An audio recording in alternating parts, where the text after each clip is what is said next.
I'm fading in and out. Oh no!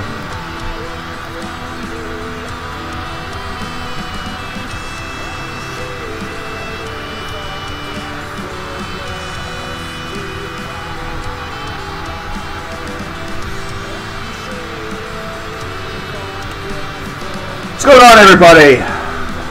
How are you doing? How is life treating you today? My name is coverkillernation, and we're officially in overtime, bitches! Oh. Malady, currently playing right now with their song Profundus. Oh! Tasty treat.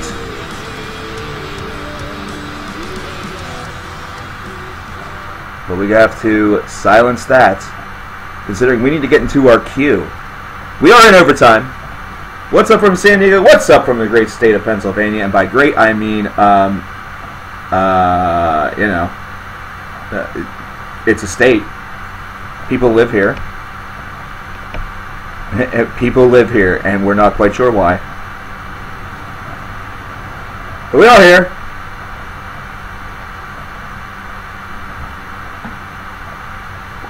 I don't know why I'm plugging in my phone whenever it's at 100%. So, we have quite the queue. And the queue is actually getting even larger by the minute. Considering we had a... because we obviously... God damn it. We obviously had a night that passed. We obviously had a night that passed, which means that gave the potential for the queue to expand, which is exactly what happened. And I didn't add it to the total yet. Phantom, no! I just actually got here. I just got here, Phantom, so we are about to get into the queue. In fact, we're going to go ahead and start that right now. And Phantom, I tell you what, just in case you can't stick around for all of that long today, I don't know what your schedule is like. We're going to go ahead and get to yours first, since I see you guys here. I want to talk about the other songs here momentarily. I need to actually see if I can get a better, well, the video that just posted, the thumbnail, I need to see if maybe there's a better one. Let's actually do that real quick. I'm going to look at that really, really fast before we get into Hyperdrive by Devin Townsend. That's going to be first up on our queue today. It's Hyperdrive by Devin Townsend. We are going to post the Music Madness finals tomorrow. Now, I know that you guys... there really isn't a better thumbnail for that. Oh well, was worth looking at. We're going to talk and reveal the finals for Music Madness tomorrow in video form. Those of you who were here yesterday know who the finals are going to be. If you are in chat right now and haven't voted on the Music Madness Final Four, don't. Voting for that has already been closed. Any votes that have really come to pass ever since yesterday afternoon, have not been tallied, and they're not going to be tallied. There's really both of the matchups are beyond change. Both of those are beyond change. So we're going to start off today with this lovely YouTube ad that I just muted. God damn it. Stupid YouTube red. Start off with a little bit of Devin Townsend. We have Hyperdrive from Ziltoid, the Omniscient. I remember whenever this album came out. Hell yeah, man. Wobbin, how are you doing today, man? Andy, nice to see ya. Wobbin, we didn't play your track last night because as you can tell, we're in overtime. It was one of the tracks that I decided not to play. That way you could be in chat whenever we hear it. So, no, this is not the addicted version, but this is still an awesome version. I love that transition that we just heard. That transition's fucking fantastic. So, no, you heard that? Okay, very good, very good. I keep forgetting, actually. I'm not sure if I should text her now or not, but But Trish, my tech department, wants to catch a stream one of these days. I don't know if I'm actually like a little bit like, not so much ashamed, but kind of like nervous about that, because I know the things that I say in these streams, and I know that, especially for last Friday's stream, good lord, a lot of things that would have been getting out to a public that probably would be better off if they stayed within the confines of that duo right there. But we have, as of right now, including this track right here, Hyperdrive by Devin Townsend, we had, should I say, 14 songs in total. 13 rather. I'm sorry. We had 13 in total. That has gone up.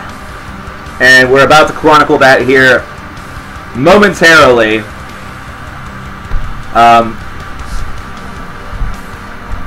That camera is moving around like crazy. I don't know why that's bouncing. We're going to try to get that in a little bit of a better spot. Oh, you know what I need?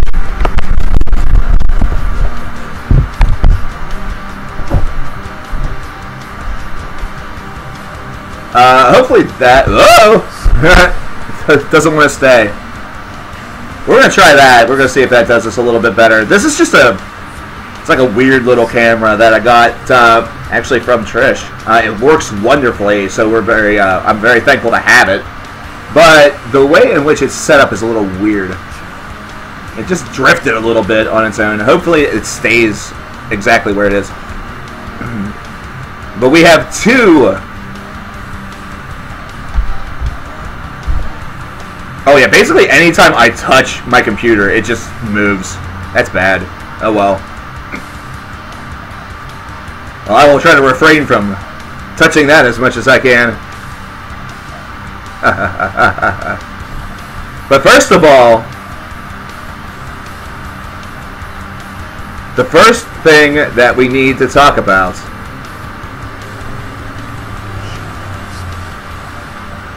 once I find it, no, I hope he didn't disappear on me.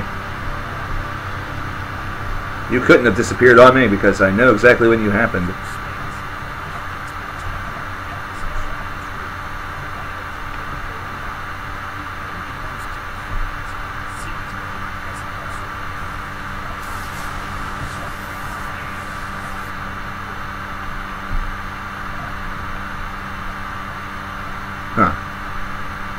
One of those deals where the end of the song is actually just 2 minutes and 48 seconds of silence. I'm actually trying to look at something and trying to find it, and I am having some trouble. Having a little bit of trouble trying to find something that is very, very obvious.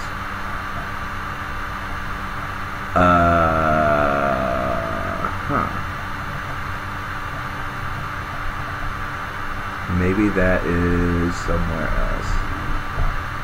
Maybe this is all the way down here. Oh, it is! Okay. There we go. It was exactly where I didn't expect it to be. I love it whenever that happens. And by love it, I mean it makes me feel like it's home. Mostly because I am. I love whenever people say, hey, you need to sign back in the messenger and do all this fun and fancy stuff. That camera bouncing up and down like that is pissing me off. It's making me very, very upset. So hey, look at this. Haha, portability. Fuck you. I can do what I want. Some of that isn't right. What?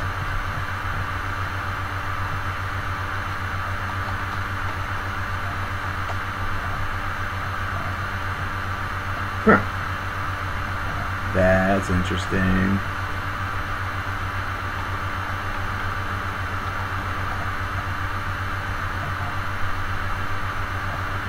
Okay.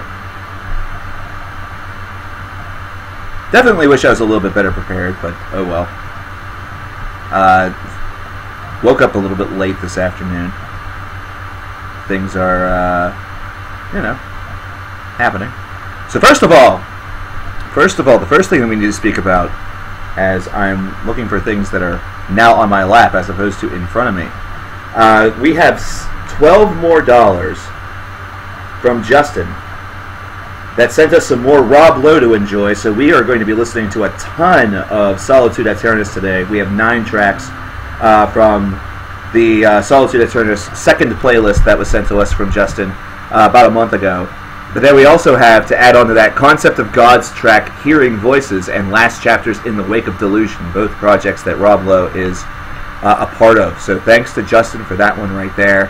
That is pretty awesome. That, again, like I said, is a $12 donation, which tosses us over the $900 level. We just hit $800 yesterday, and we are already, we have already broken the threshold of $900. It's insane.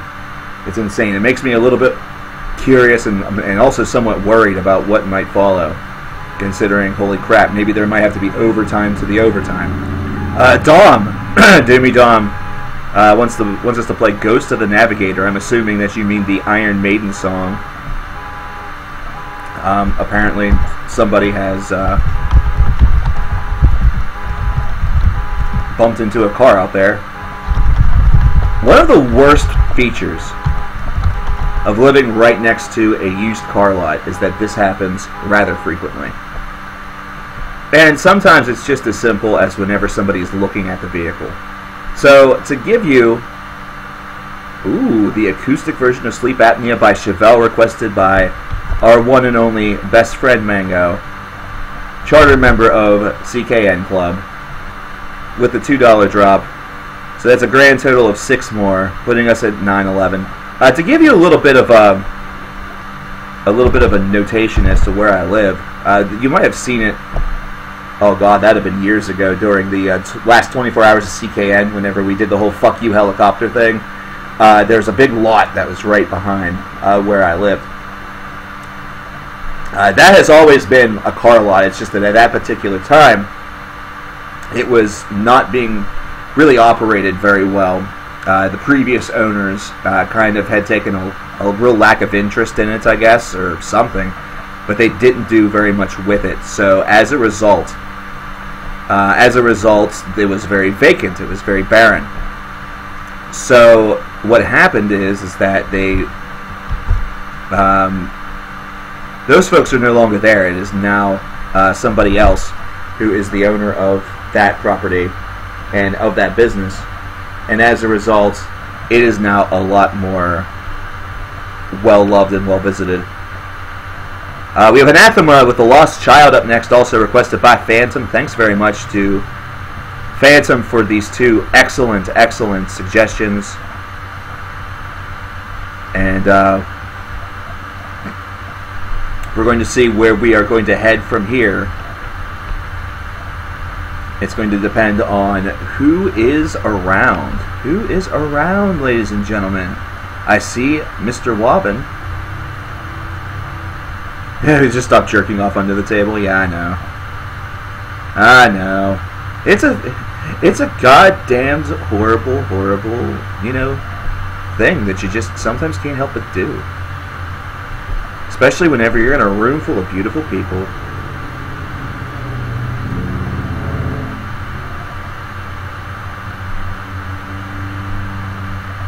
But we are... Can I request that siren? Maybe.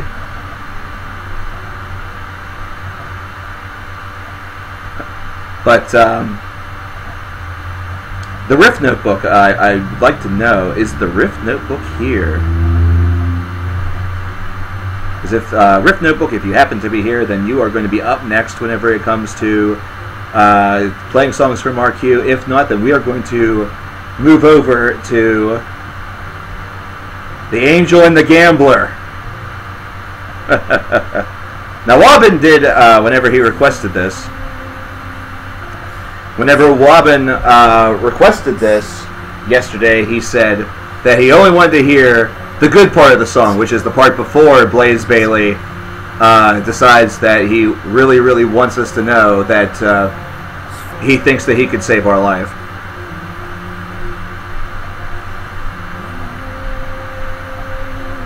So we're going to maybe do that. Or maybe that's the only part of the song we will play. Maybe that's the only part of the song that we will play. Who knows? No, what that tells me, Static, is I just need to not amplify my voice as much. Though I did drop it just a little bit.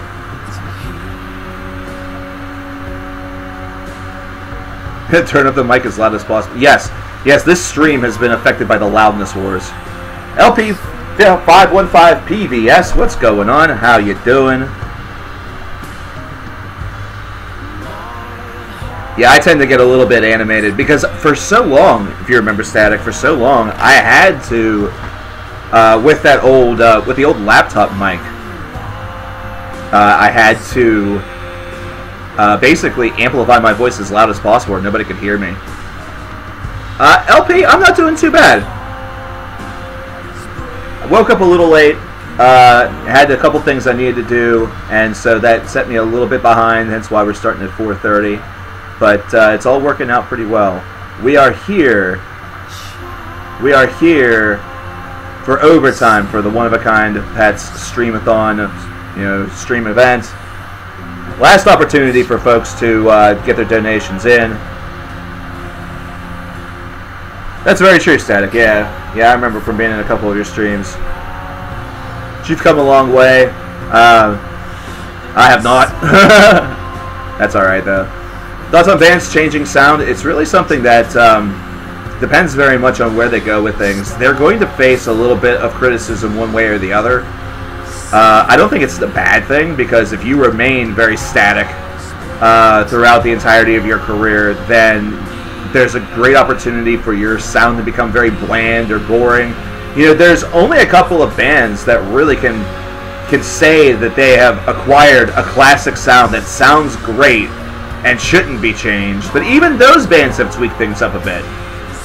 You consider Iron Maiden, just as an example. They went through a bit of a darker period during the 90s with an album such as The X Factor. And then they became a little bit more progressive, if you wanted to think that, with Brave New World Onward. Trish just came online, which is hysterical.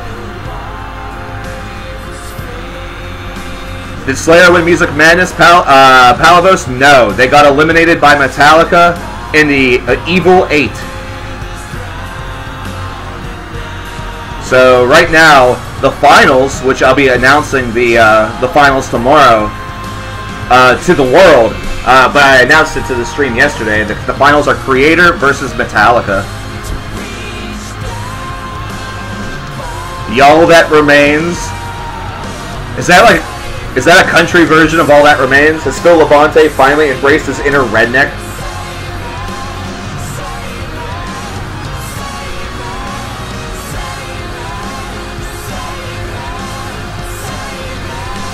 Yeah, you and Lurch have been on it. You and Lurch have both been on it. I've been lagging behind. Of course, working does that. Lack of desire does that, all that shit. Creator best win, otherwise riot. I don't know, man. I don't know. That's gonna be a tight matchup. I'm curious. I'm very genuinely curious to see what the result of that is. I don't think that is a matchup that's set in stone. I thought that Emperor going up against Metallica was going to get their asses handed to them. I thought it was not even going to be close. It ended up tighter. It ended up a closer matchup. It was still a runaway by the end, but it was a runaway only by 40 votes or so. It was a tighter matchup than Creator versus Ghost, which was surprising. It's very, very surprising. eBay is so useless. I looked up lighters. All I got was 10,000 matchups. Can we get a for Reed over here? Resident Joker Man. So, The Lost Child by Anathema. Let me just say, I know that they made Last Day of June, which has Steven Wilson's music as a backdrop. If there's a band that probably should be next whenever it comes to an indie game that has a hell of an emotional story, They need a soundtrack. I think they need to look no further than Anathema's latest couple of releases, because holy crap, there has been some truly, truly emotional stuff that has come from those releases, and it's kind of crazy. They definitely have become masters of their crap. Now, here's the funny thing: the official video for The Angel and the Gambler is 4 minutes and 5 seconds long. But fuck that! That's not why we're here. We're here for the version that's 10 minutes. Whether or not we listen to all of it, that's I don't know. I don't think we're going to do that. Oh, Dom, once again, just so I can confirm, Ghost of the Navigator, you are speaking about Iron Maiden, correct? Phantom, no, I have not. Who do I predict will win the 50-man Royal Rumble? I actually have no idea, because I don't know what the end game is to this. Like, this feels like something where it would make sense for Braun Strowman to win it, because I don't think he's doing anything else at the event. The big time rumor is, of course, okay, Dom, thanks for the confirmation. Just wanted to make sure. I can't think of another song that has that name, except maybe Avantasia? I don't know. That's Ghost Lights. Anyway. The big rumors, of course, is that Roman's going to win the belt. He's going to win the strap at the Greatest Royal Rumble. But Brock Lesnar has resigned. He's resigned with the company. So, it's a very awkward, weird contract. He's going to get really, really rich. He's going to get really, really rich. What's my favorite Maiden record from the 2000s era? Probably Brave New World. I would say Brave New World.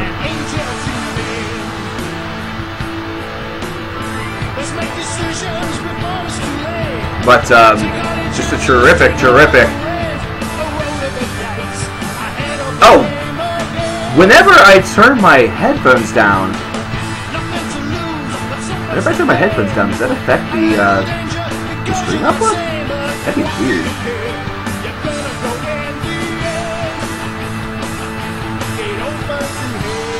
That would be really weird if that was true. That should only be on my end. That's how it's always been. Yes, I am the angry video game Nerf gun. I shoot those little plastic darts with the little rubber parts at the end. You can't take my opinion seriously after talking about Trivium Shogun review? That's fine. Whatever. I can't take people seriously who take a look at one opinion and just use that as a determination for everything. I'm not a very big fan of simple-minded, one-take monochrome people. Ocean's 8 Alaska? I haven't listened to a lot of OAA, but from what I heard, it's not too bad. Would I job out to Braun Strowman for $100? Oh god, yes. Absolutely. I would get those hands for $100. Because first of all, Braun is funny as fuck. Like, he's more than just a brute. Like, he's one of those... He's what WWE has wanted for years, but took chances on all the wrong people in order to try to get. Like, he's finally, like, Vince's wet dream, and it comes at a time where he's already, like, 3 years in, or 4 years in, to trying to push Roman Reigns as babyface of babyfaces. But Vince was looking for Braun Strowman in, like, the mid-2000s.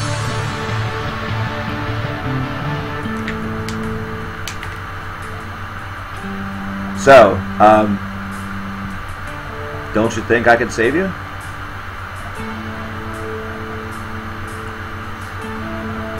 Hi, who are you? I don't know. Some dude. Yeah, I think that's the reason why he doesn't have the strap. Renoir, he's Vince's wet dream that the fans actually like. Well, this guy isn't getting over as a babyface.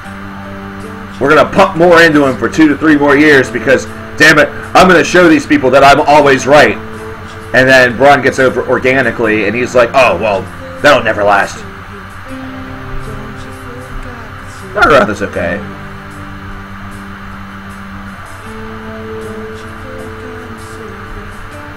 We're gonna find out all these years later how much I can now take of this song. This is honestly one of the this is one of the hardest songs for me to get through. It's not bad. Like, looking back, I think I definitely was a little bit more harsh toward it than it really deserves.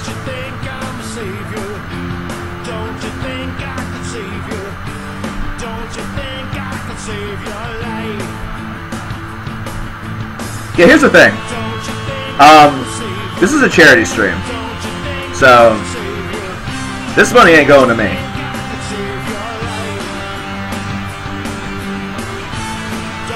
Make Road Warrior Animal WWE champion. Oh my god! And for God's sake, don't make Hawk into, let's not talk about Hawk's drug addiction and have him potentially fake commit suicide. I feel fantastic. Hey, hey, hey. Tara the android. Speaking android for me. Are you one of those real dolls? Do you have realistic pubic hair? Do you have lips that have been contorted in order to deliver the ultimate oral pleasure sensation? Better yet, if I put clamps on your nipples, will it actually cause an electrical current? What is my go-to Beatles album? Usually Sgt. Pepper. Sometimes Let It Be. Every so often, though, I love cranking up an album like Yesterday,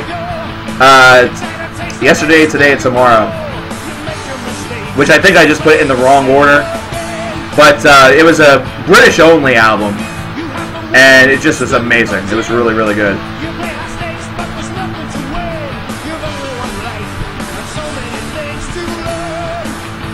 Okay, that's quite enough. I just realized that the song probably should have just faded out with those questions. Like, there shouldn't have been another verse. That might be where... Excuse me. Excuse me. That may be where the biggest mistake was made. Was the fact that they just decided, oh, okay, we just did this big, long thing forever. So, clearly, what we need to do is put another verse after that so people can forget about that. What the fuck?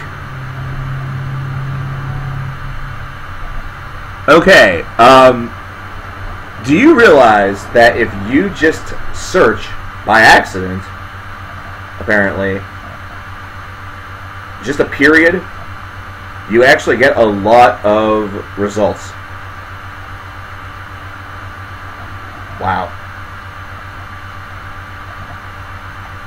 So it's time for us to get into the massive Solitude Aeturnus playlist that has been provided by our one and only resident Holy Grail giver. Thanks again, Justin. I appreciate that, man. But yeah, Justin. And we start off with the track from Beyond the Crimson Horizon. It's entitled It Came Upon One Night. So if you are unaware as to who Solitude Aeturnus is, they are a terrific doom metal band that have been really in service ever since the late 1980s. Their first albums came out in the early 90s. They have not had new material since, I believe it's 2006. Oh man, I'm trying to remember if that's even accurate or not anymore, but their frontman is Rob Lowe. So if you hear the name Rob Lowe thrown around chat a good bit, it's because he is the frontman of Solitude Aeturnus. He also had a stint in Candlemass. He's had various other side projects, such as a few that we're going to hear a little bit later on in this excursion, such as Concept of God or Last Chapter. You know, he's kind of had his hand in quite a bit. So I'm going to shut up and talk a little bit more about it once the music begins, but if you are a fan of doom metal, but not necessarily doom metal like Bell Witch, you know, we're not talking like the super depressive stuff or, you know, the stuff that's epic. We're talking, you know, if you're wondering where some of doom metal's roots really came from, and you hear people talk about bands such as Cathedral, or you hear them talk about Candlemass, you know, obviously one of the biggest influences to all of those bands is Black Sabbath. Solitude Aeturnus is right there within that same conversation, and they deserve to be, considering this band, even though they had reached, you know, a number of fans and became a hallmark of like 90s doom metal, I still think that they are still criminally very underrated and underappreciated to this day. So if you don't know much about this band, this is a good chance for you to do that. Play some if I wish. My friend, we will be playing 9 tracks of this because of a fantastic $52 donation from Justin Neely, who sent this playlist to me, and we are going to honor it. We're going to honor every last track of it, because this is for charity, after all. Yeah, whenever it comes to Between the Buried and Me stuff, Automata was probably their, maybe not, yeah, actually it is their worst, because it's the one that does, it felt like they held so many punches back, like they pulled them back, they weren't willing to flex those muscles. Hey LP, you have yourself a good one, thanks for stopping by. Lurch has a ribbon. How do you write the band's name that is played right now? Renoir, I will assist you in...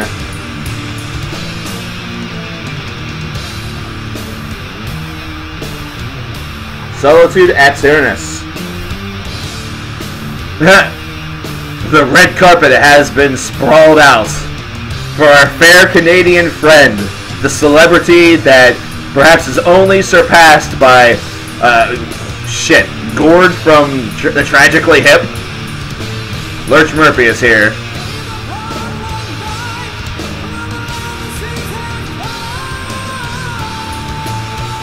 Not a problem, Renoir.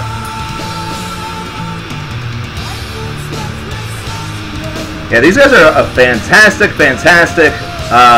albums, and this is just a great band. Thoughts on Dance Gavin Dance? Do not know very much about them.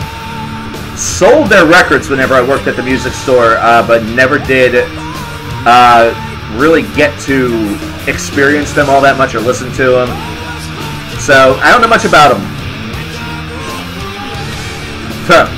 Wobbin will be back. Have I heard of Below? That name rings a bell, so yeah, I'm going to say I have, although I can't confirm that. Their singer reminds me a lot of Rob Lowe. Oh boy. It might just be Rob Lowe.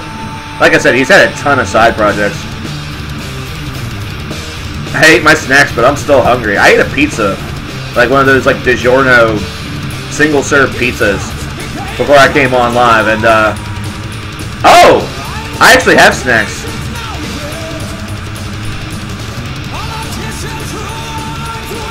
Oh, Axios. Oh my god. I have so much that I obviously need to, catch up on.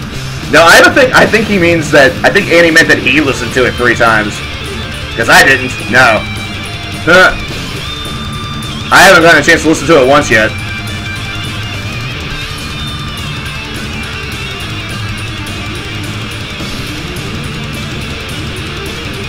Hey, 1901, Lanky. Have I heard of Cane Hill or Dead? I've had some folks shoot me some info about Cane Hill. That's the band that has membership from Hollywood Undead, correct? And I don't know the new Light the Torch / Devil. Oh, wait. The Devil You Know... What? The new Light the Torch or Devil You Know album? Is that like supposed to be a split or something?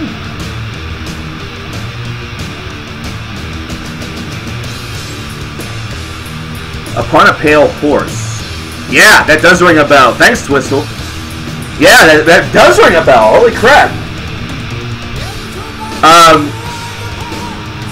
If I would have done 5 recently released last year, that would have been a band I would have talked about. No, Howard Jones Band changed their... Oh. That's why I'm unfamiliar with it. Then no. Interesting. But yeah, I had a lot of people asking me about Cane Hill. I listened to some of it and I was surprised at how much of it I was actually enjoying. And then Cane Hill, if I remember, they just had... They were a part of WrestleMania weekend. If I'm thinking correctly. Drop Dead Gorgeous? The only thing I know about Drop Dead Gorgeous is the movie. Cane Hill is from Nolans. Okay, so I really liked what they did. So I will definitely need to check out more of that. I need to get the next track ready here.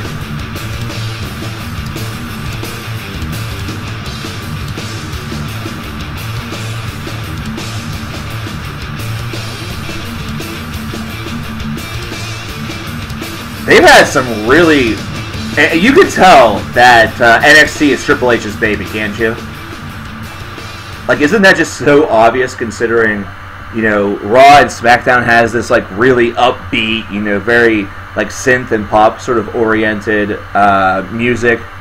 And then you get to NXT and you have folks like Code Orange and Cane Hill and, you know, you have a lot of heavier groups that are, or at least, you know, heavier than everything else. That are coming forward and doing the work for that.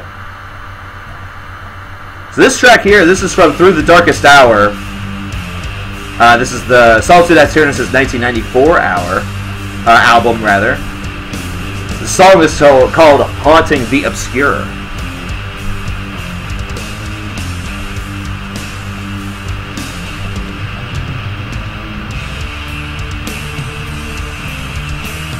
Do I have a merch place that you have a personal attachment to? Oh, a merch piece that I have a personal attachment to. I do now. Justin just sent me My Fruit Psychobells by Bottle Under the Well. But aside from that, I enjoy my band shirts. That's something that'll be the hardest thing to ever get rid of. And I know that eventually I'll have to... eventually I will have to do that because, you know, it's not going to... I'm not going to stay this great looking forever. Lurch, to give you an idea, we are in the second track of that which was sent to us by Justin. That's track 2 of 11, and then we have 2 others after that. So we right now have a queue of 13, and we're on track 2. Just to give you a little idea. How do you request songs? Makeshift, just so you know, it's going to be a while. It's going to be a while before any song that is requested is going to be played, just to kind of give you an idea. This is overtime from requests that we've had mostly yesterday, and then Justin's from a month ago. I wanted to make sure that he was here. Mind if you add to the queue? Absolutely not. Go right ahead. Add to the queue. Of course... Hell, I might have to stream again tomorrow. Will we get through it all? I doubt it. You know? That's fine, though. This is going to be the last time. Let's go right ahead and do it. Like I said, you know, we can easily queue it for another stream. You know, here's what I'll say. We might not get to the songs that you request. However, this is the last, like the absolute last day for the charity stream. So... in order for it to count towards the charity stream, today's the day to get it in. That's what I'll say. And the way in which you make a request, you do it one of 2 ways.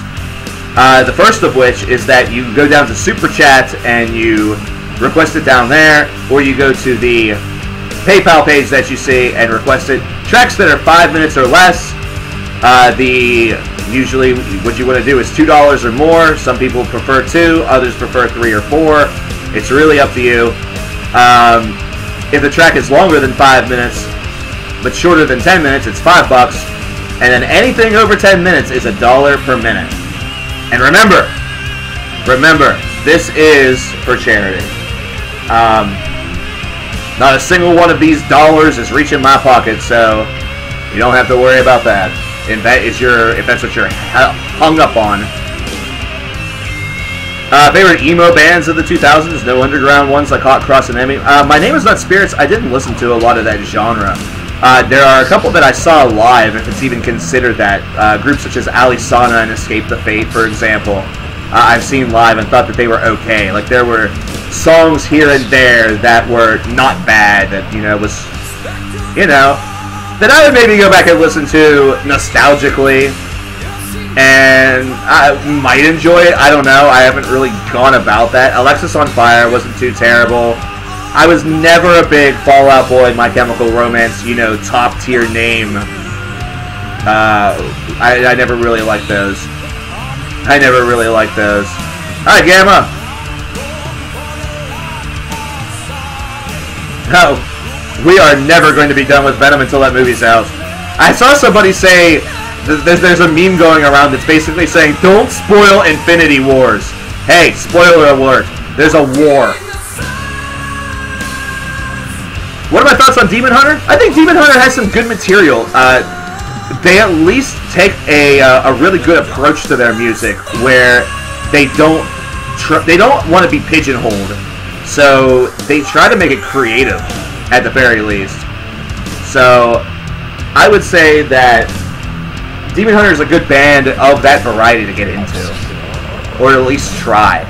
They're not going to be for everybody, but they at least have a good attitude, and at least try to change things up a little bit from time to time. If I remember correctly, they have like a trilogy of albums among their creation, and it's held in very high regard by fans.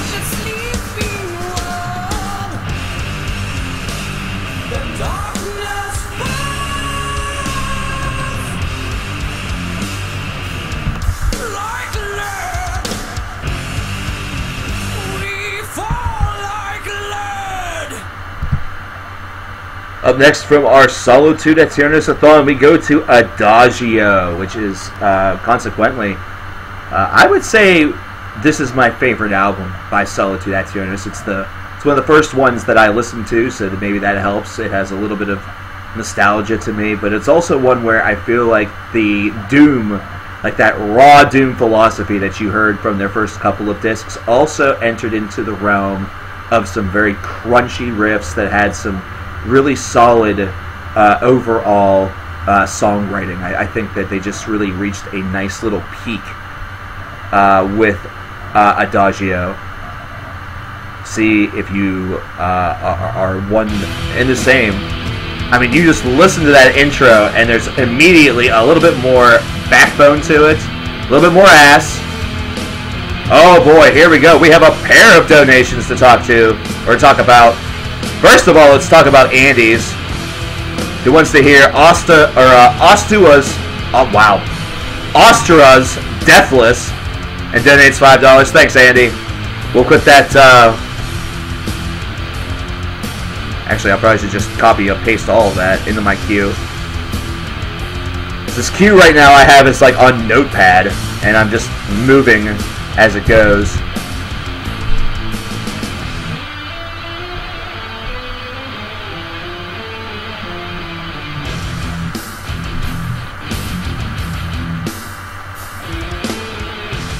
That right there sounds like it belongs in like some sort of like Egyptian or like Middle Eastern, like they could toss that riff into a Orphan Land song and it would make sense, or even a Nile song if Nile songs weren't going 10,000 light years a second.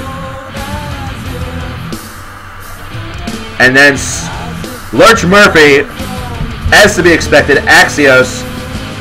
The Truth and the Lie, Part 1 and Part 2, he states they have to be listened to together to fully enjoy the experience, and yes, they are on YouTube. Thanks very much, Lurch. Thanks, Andy. as a $15 addition that we have to our total here, meaning that our total is right now at $926.67. Doing a really good job. Doing a really good job here. Hey, Static is back. What's going on, man?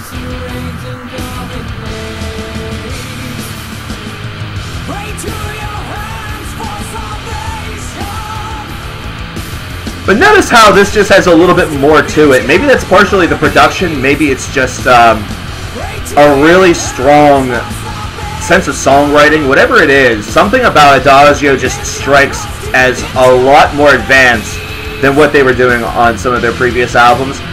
Don't get me wrong. Solitude's first, 3 albums are absolutely insanely good. Like, it has that classic 1990s production quality, which does aid it. But then you listen to this, and everything just feels so much bigger. And whenever you listen to this riff right here, you could almost throw in Waiting for the Light right there. You could almost toss in that Waiting for the Light. What's my favorite Rush album, and why is it Moving Pictures? It's not Moving Pictures. I'm a really, really big fan of 2112.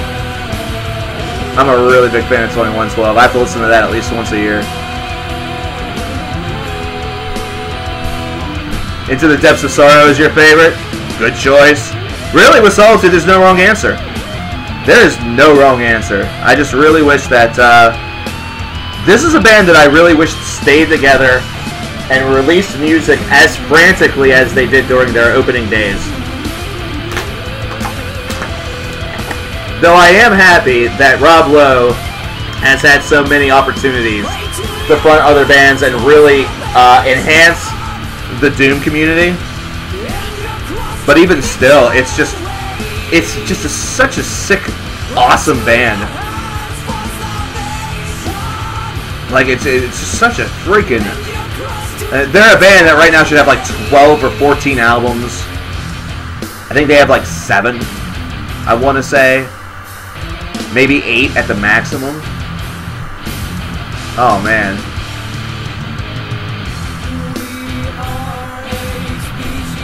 Listen to these guys a lot in college, now that I think about it. Now that I'm thinking about it. And I remember that whenever Alone came out, I was shocked. That was one of those first real moments where I thought, these guys will never put out another album. And then they did, and I shat my pants. Huh. Favorite trance producers from the mid-2010s EDM scene? Wow. That's oddly specific. None. To be honest. Most of the stuff that I listen to in that department goes more in the realm of happy hardcore or the old Oakenfold, Paul Van Dyke. I listen to some Orbit and some Orbital. Love Scooter. Scooter's fucking amazing.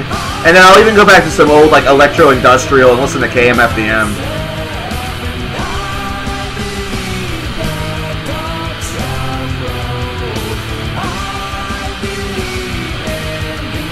But whenever it comes to this scene, I don't know much about what is even present. I know there's a lot of what the hell is that called? Vaporwave and all that, and I never really know too much about all that. I know some folks that could tell you, they could name you just artist after artist after artist whenever it came to vaporwave, chillwave, or anything of that variety. But that's not me. That's not me.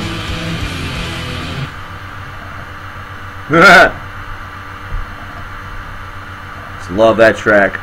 Love that track. Very good song. And it was almost trying to get right into My End Time. Oh, we have another. Oh man, Personal God is another favorite. That one's coming up. That one's coming up after Eternal Dreams Part 2. This one's going back to Through the Darkest Hour. And the very next person is this bro-looking dude who's doing a guitar cover of Eternal Dreams Part 2 by Solitude Aeturnus, which is hysterical. And then we have 6 years ago by the modern K, Ilcam, Minecraft Eternal Dreams Part 2. And it's a Minecraft video with only 26 views. What's that tell you? I don't know.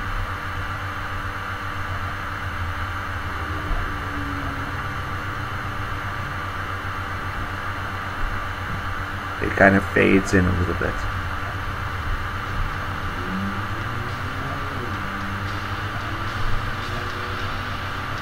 See, that's the thing. Like, I just can't follow everything.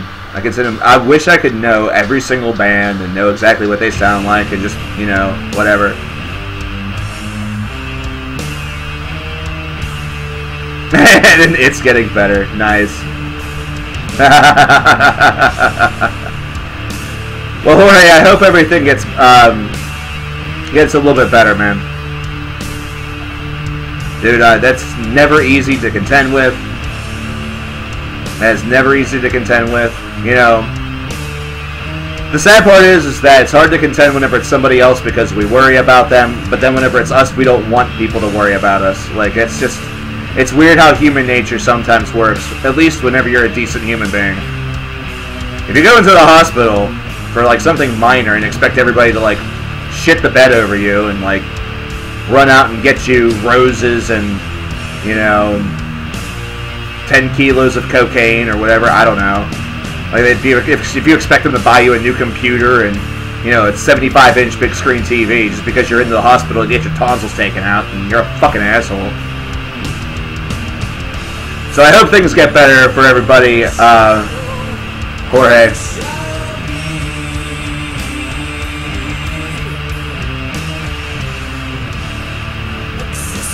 You remember a time in your life where you liked Big Time Rush? Were you really, really young? Were you young, dude? Because, hey, man.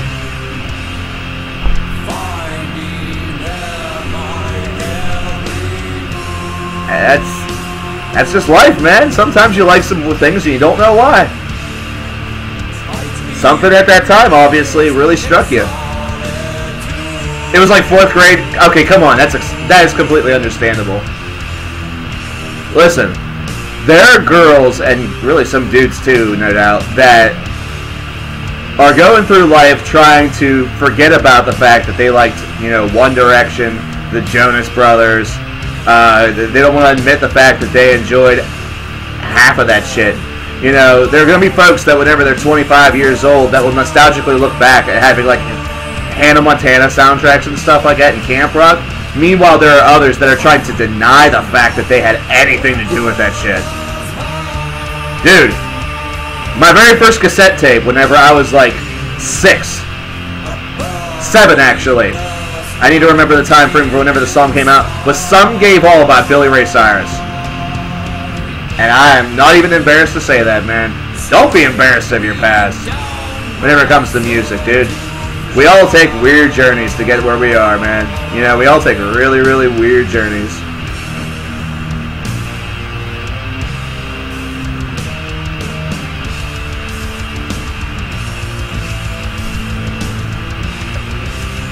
At one point, I had a copy of Aqua's Aquarium, as well as Eiffel 65. Excuse me. Excuse me again. Jorge, you used to like Kid Rock, so did I. Dude, so did I. Devil Without a Cause is still actually a pretty fun album to jam out to. Don't judge. That and Eminem's Infinite. Why do most of my CD cases come broken whenever you order them online? Still, I don't know. Must be something that it's either the way that it's being handled by the post office, or I guess the packaging decent at least. Like, do they package them up decently, or does the packaging kind of stink?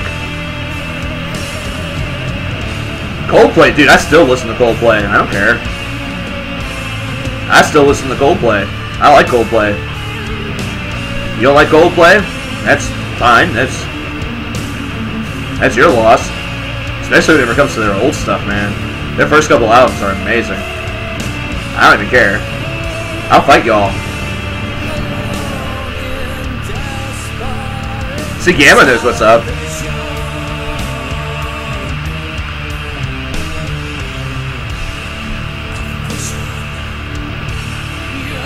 Bubble wrap. The CDs are fine, but the cases are broken.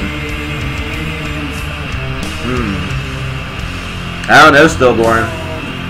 That sounds a lot more like the way... That sounds a lot more of a package handling problem than anything else, I'd say. You still listen to Bon Jovi? Dude, I can karaoke, wanted Dead or Alive. Just get me at a bar and get a couple drinks in me. Problems with mainstream SoundCloud rappers? They've turned the youth stupid. Like, listen. I know that there are metal fans out there who are like in their teens that one day would really like to saddle up next to a, you know, fairly decently attractive woman, or, you know, maybe a decently attractive man. I don't know. Listen, y'all are determining your designation way earlier. Y'all are doing that way earlier. See, in the 2000s, that was like a trend. It was a trend to be like, oh yeah, I'm bisexual, but you're actually not. You know, that was a trend. You know, now it's like legit. Either that or people are just doubling down on it. I don't know.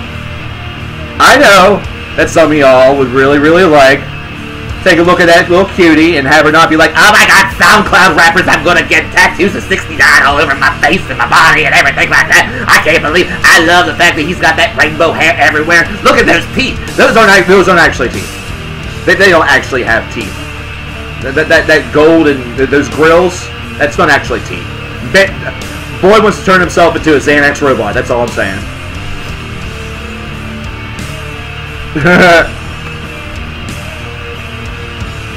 That's what I'm saying, okay?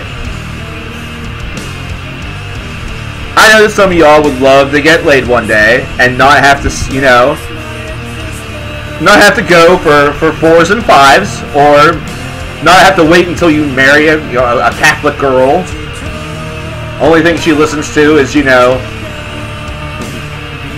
I don't know, Striper? No, Striper's pretty cool. Jars of Clay, there we go. I need to think about it, and Mary. Like, I had to, like, call it to mind all those religious bands that were in that section. Oh, shit.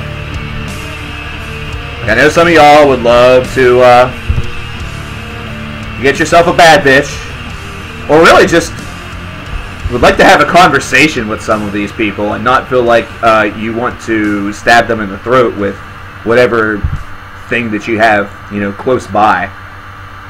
Whether it be a pencil, an X-Acto knife, a straw, your dick, whatever. Up next we have Personal God. This is off of Adagio. So again, you're going to notice a little bit different pacing on this song by comparison.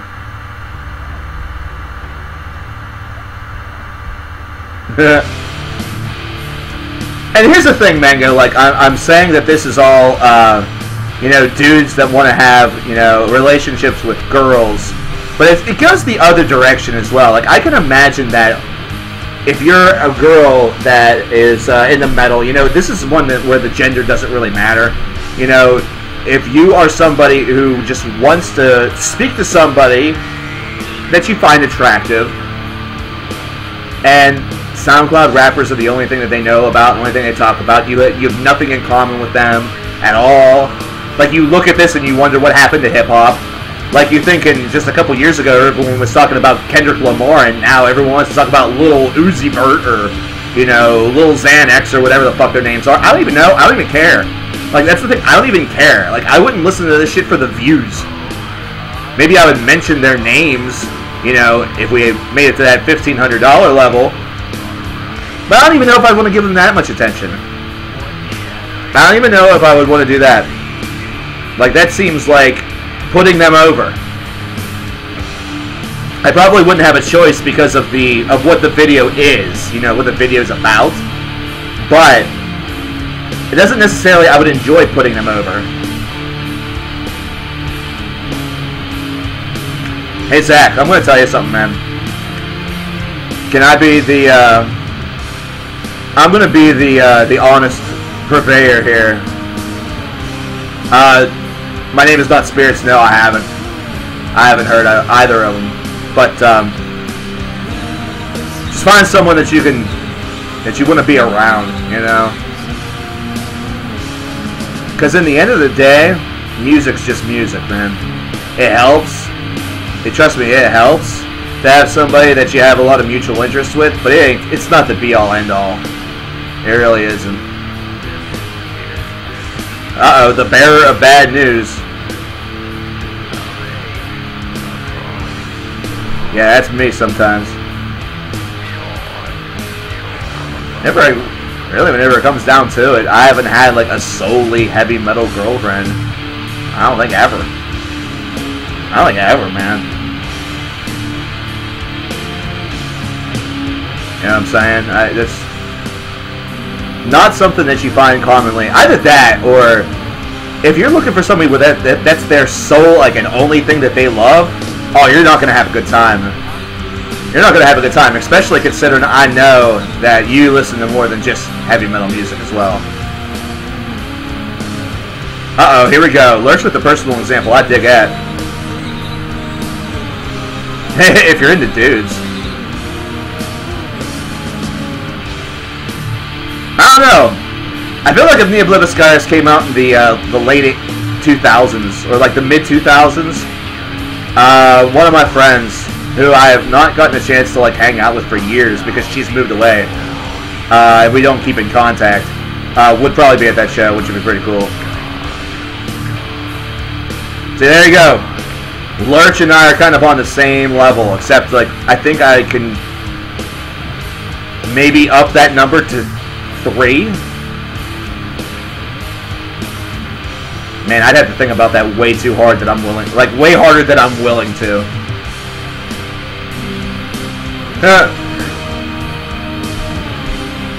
I would have to think about that way harder than I want to.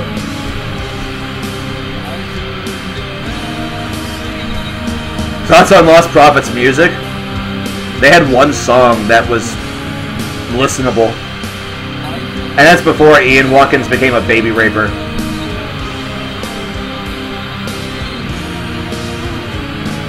Your ex went from liking Opeth to liking Alt-J? Hey, there's nothing wrong with Alt-J. I like Alt-J. I think it's pretty decent. Guess why I dumped her? Oh no, now I'm about to get unsubbed.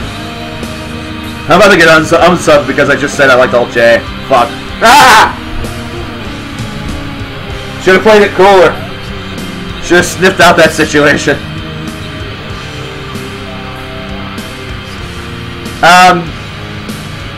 What Gamma's talking about there is it's true of both genders also.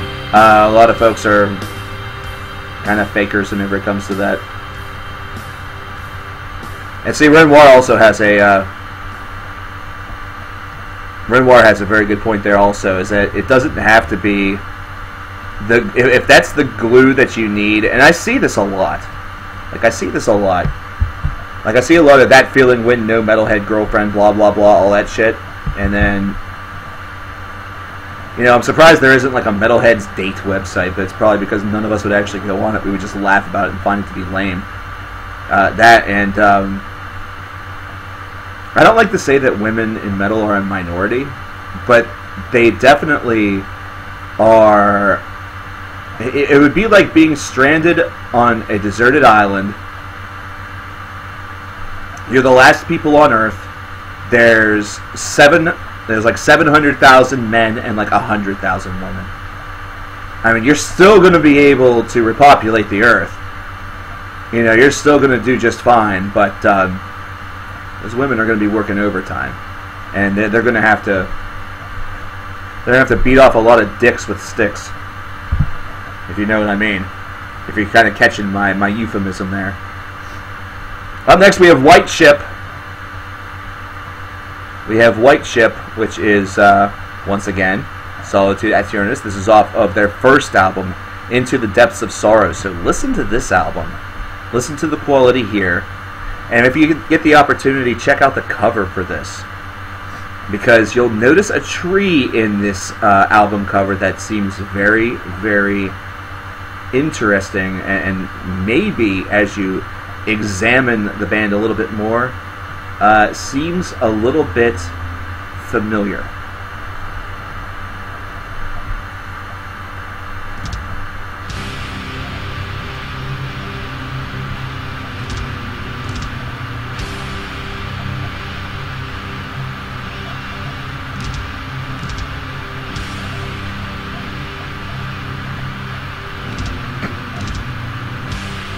Because that tree that you see on Alone, it's not exactly the same. However, it's the same, very similar style. Very similar style.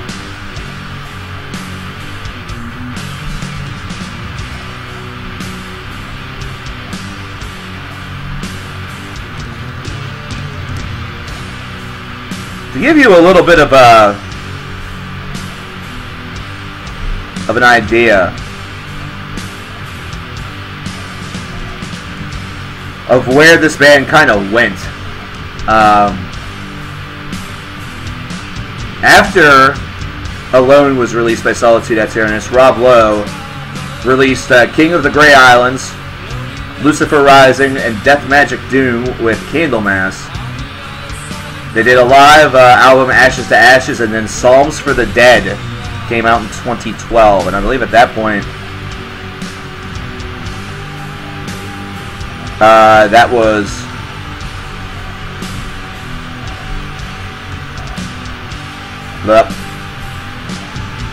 Yeah, that's whenever he left Candlemass.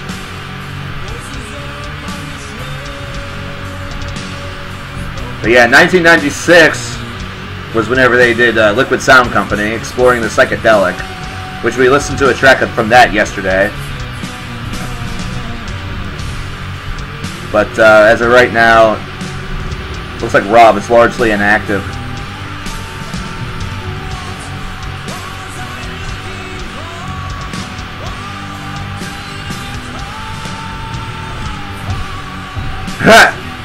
Lurch, I know a couple, and like I said, I have one friend who I haven't seen in quite some time. He was a big fan of black metal, and we actually went to a couple shows together and stuff like that. We hung out quite a bit, really at the turn of the last decade, and I'm really curious to know what's going on with her in her life and all that stuff, just because it's a pretty good friend back in the day. And whenever you're going to reach an age that whenever you kind of go separate ways, whether it's because of job or because that's just sort of how life goes, maybe one of you moves away, there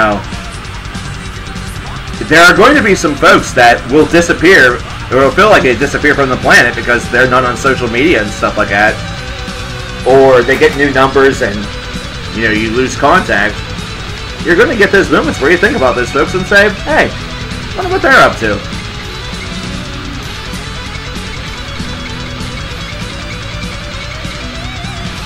And you probably heard where people say, hey, we need to get together sometime.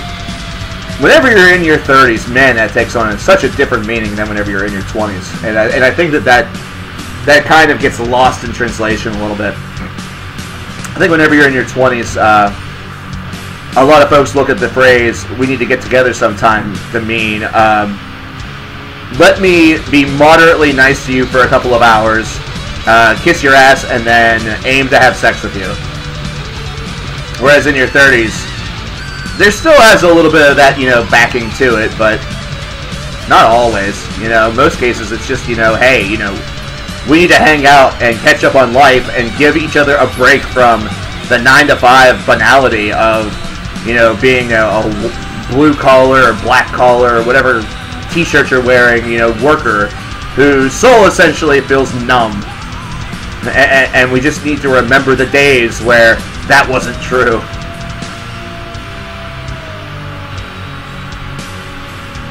You're not in your 20s or 30s yet. Okay, so MJ Nation, basically you're like... First of all, the first thing that you're trying not to do is not shit your pants whenever you're around a woman.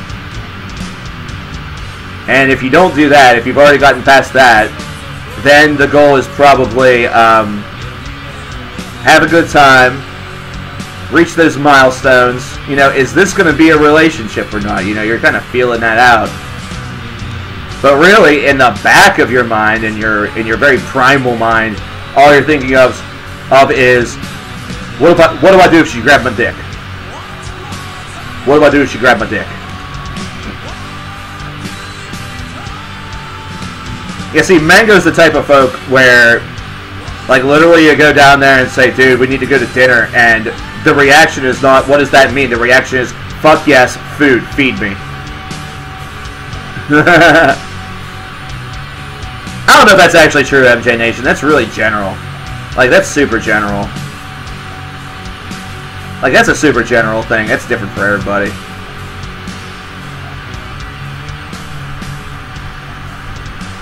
I remember being those ages, and, like, my primary thing that I wanted to do at that point in time was listen to tunes, enjoy myself. You know, I wanted to date. But I was also the type that there's a lot of folks that'll basically just date anybody, or they'll essentially just they'll either date anyone, or they'll date based around the wrong reasons or the wrong things. You know, they'll maybe choose somebody because of how they look. They'll choose somebody because of you know, how they talk, or you know, there's a lot of general things that can influence who dates whom at a young age. And trust me, I had preferences also whenever I was in high school. There were folks that, you know, you have crushes. You know, it's not a dirty word. It is not a dirty word to admit that you had crushes. This track here, this is off of an album called Downfall. This came before Adagio. So this is latter portion of the 1990s Solitude Aeturnus material. This is called Chapel of Burning. I love this track. This track's great. But yeah, I mean, there's no real dirtiness to that word. It's just a word that's used whenever you're in high school and all that shit.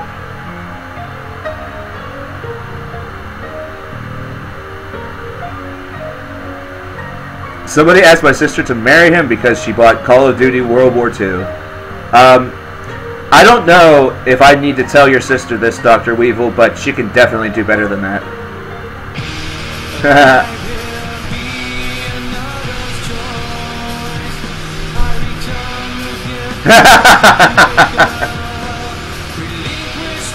Anyone know that channel? I think the correct answer to that question is actually no. But I'm sure a couple of people do. I certainly do. I know of them. And before you ask my thoughts about them, I really have none. Because if you take a look at my stuff, I mean, I produce my stuff, that's about all. I don't do a ton of collaboration. I don't really even do too much with the YouTube channel stuff anymore, period. But, other people exist.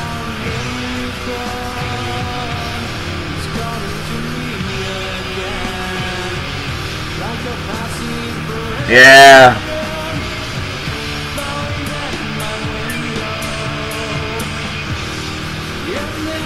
Do I still work at FYE? No, I don't. I was too selfish to want kids in my 20s. I thought about how that was going to affect the things that I did. I mean, literally your whole entire world changes whenever that stuff happens, from what I hear, from what I've seen. You know, whenever you have friends that you knew them before they had kids, and then you know them after kids, like, you could literally make it BC, before children, and then after, or AB for like after birth, or like AK after kids. Maybe that's why they're called AK-47s, because you know, after their kids they want an AK-47 to shoot up their classmates. I don't know. Like Fatman right there, 3 teenagers, a boy and 2 girls. That has got to be a lot of fun. And by a lot of fun, I mean it's got to probably be stressful, because they're all going through, you know, they're all going through that age where they want to be a bit rebellious, or, you know, they are starting to think that they know more than you do and all that. I'm not sure what teenagers are really like these days, you know, outside of generalizations that I'm able to pick up from what I see on social media, or, you know, what you see reflected on, you know, really bad sources, television and stuff. And then, of course, seeing them whenever I'm, you know, I worked at a mall. I worked at a mall whenever I did taxes, you know. I was, you know, very prestigious business, you know, doing something that's, you know, very, very important, but our office was located at a mall. Does it make sense? People go up there, they go shopping, they see a Jackson Hewitt, and they say, man, I need to get my taxes done. They walk in, make an appointment, there you go. It works. You know, it's very effective. But you see kids. You see how stupid some of these kids are. And it's not because they're mentally stupid, it's just that, like us, we are the same way. We were the same way whenever we were younger. They just make really dumb choices. You know, they just make really, really stupid choices. And see, there you go. Fat Man nailed it. He is proud of his kids.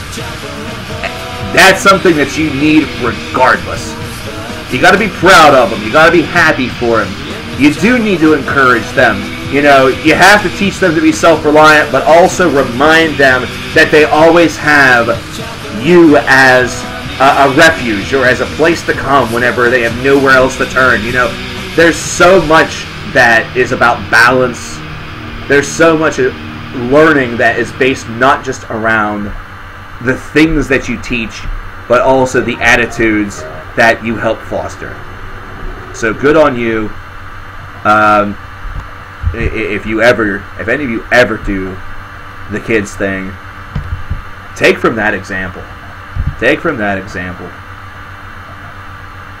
We're going to go to the final Solitude Aeturnus album now for track number 8. We have one song left in our Solitude-a-thon after this, and then we are going to I'm going to take a break, and then we're going to come back and we are going to finish up our queue, and we are going to finish up our event here, because as of right now, after we finish up Solitude, we will have 1, 2, 3, 4, 5, really 6 tracks that will remain, but I am counting the Axios songs both as one, even though The Truth in the Lie has 2 parts.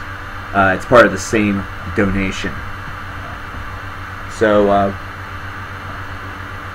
we are finishing things up here. First of all, before we continue onward, I want to thank everybody who has contributed throughout the event here. The event's gone on for 2 months, but in reality, it's only been about, I want to say a grand total, about 7 or 8 streams. There's not been very many streams as part of the event. Not nearly as many as this time last year, whenever we were doing this very same charity event. That, I believe, had, oh boy, just a lot of streams. We spent a lot of time on that. So I want to thank everybody who was a part of that and who decided to come out and even just hang out a little bit. Of course, we want to thank Justin for now 2 fantastic playlists worth of Solitude Aeturnus stuff, considering he did have one earlier in the event also, as well as everybody else who has exposed folks to great music. You know, everybody from Andy to Lurch to Dom to Static, Gamma, Mango, you know, the list goes on and on, Wobbin, and Rift Notebook, those that are on the Super Chat family, the Rift Notebook, Goku, you know, everybody. I know I'm going to forget a couple of names, so just know that even if your name was not vocalized, your contribution is highly appreciated. And as an announcement that I've mentioned before, but I will mention it again for those who perhaps didn't hear, this is one where we're going to be making this donation live. Not necessarily like on a live stream, but I'll be going up there, check in hand, and I will have somebody record the reaction to receiving the donation. So hopefully that's something that will go well, and they don't just like give me the check back and say go through our website, and that would be really embarrassing. But we'll see what happens. I want it to truly be a surprise, so that's my hope. So here's Blessed Be the Dead off of Alone by Solitude Aeturnus. Again, just a great album. If it ends up actually being their last album, which it's looking like it, Solitude Aeturnus went out with a just amazing disc. It was really solid. Follows that Adagio formula a little bit, but even goes a little bit slower and just really embraces the atmosphere.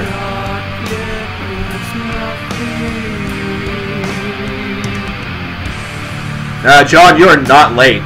We still have about 7 tracks left on our queue, so we have time. My first ever donation. Do I like Symphony X? I do. I am a fan of Symphony X. They've been a great band for a long, long time. Thank you for the $5. I appreciate that, man. That kicks ass. Yeah, Symphony X. Symphony X was a band that I was on the Iron Maiden message boards back in the turn of the millennium, and Symphony X was a band that was included on a compilation that was sent to me from one of the gentlemen from that message board 1,000 years ago. Guy's screen name I'll always remember is Prog Metal Fan. Like, that was the screen name. You had to have a screen name, you know, like you did like for an account. You know, it wasn't usually a full name or anything like that. It was similar to like Aliens did its name.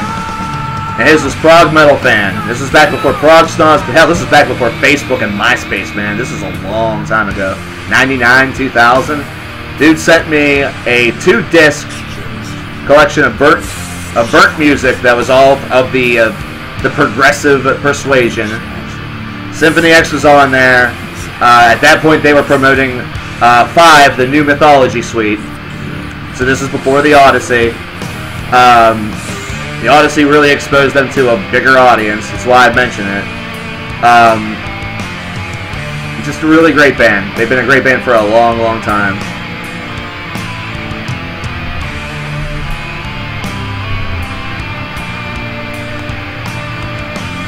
I got into them in 1423. Yeah. Paradise Lost is a book. You're very late. You're also younger, so it's okay.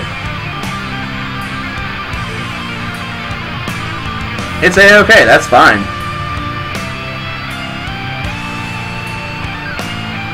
Yeah, Paradise Lost is a book by John Milton. Trying to remember my classic novels. Yeah, it's a classic novel.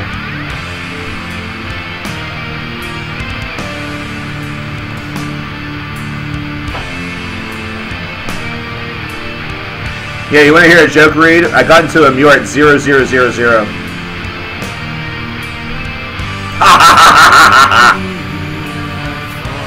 What if Symphony X made an album called Paradise Found? If I remember, hi Nick the Quick, this is Solitude Aeturnus. Paradise Lost wasn't Paradise Lost one that did have a, not like a sequel to it, but like wasn't there something that was like supplemental to that, like Paradise Restored or something? Because I know that the band Paradise Lost, their first album was entitled Paradise Lost, and then they had an album later on called Lost Paradise.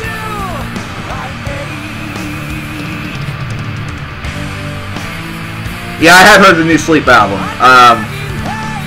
I kind of agree with it. It's like an 8 out of 10, so for me it'd be like a 22, 23. I mean, it's a good album. It's a good album.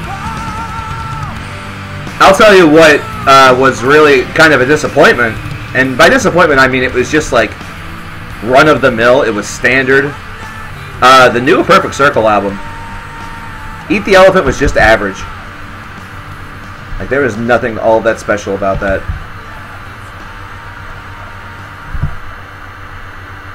The last track that we have from Solitude Aeturnus is from my favorite album of theirs, Adagio, from 1998. It's a track entitled Lament.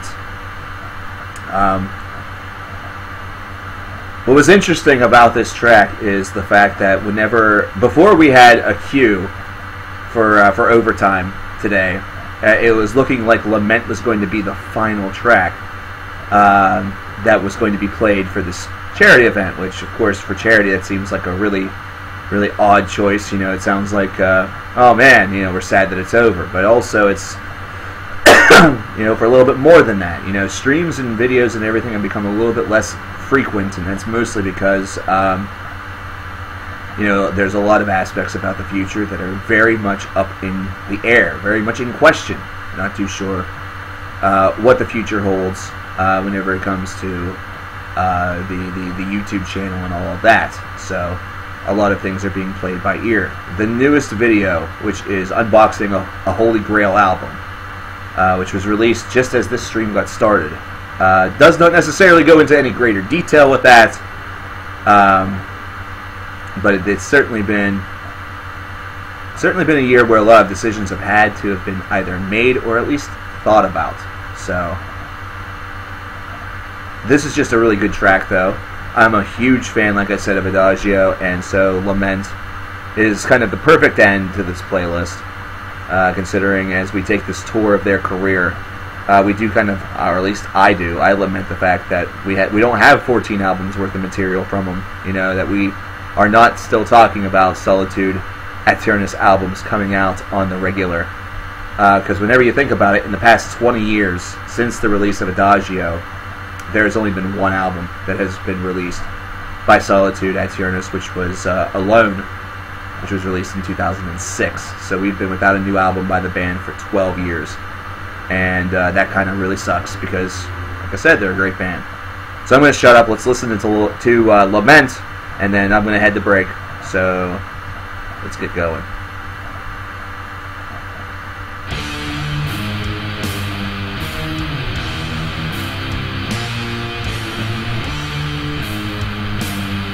$1975? Wrong year. You make me way older than I actually am. Listen, if I was born in 75 and I don't look this good, then damn, I'm doing something right.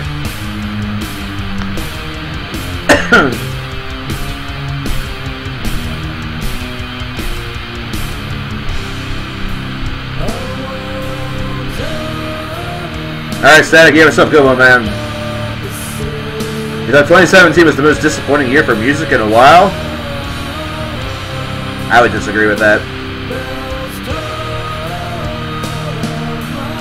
I would honestly disagree with that. 2017 had some amazing albums. I think 2017, though, is one of those years where if you only listen to groups that are names, like if you listen to albums by names last year, you were probably largely disappointed. So, aside from, like, if you didn't explore all that much, then, yeah, you probably were bummed out by last year.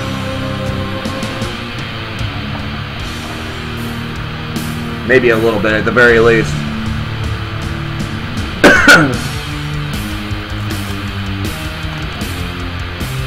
Suck, you're sick? Meh. Merp.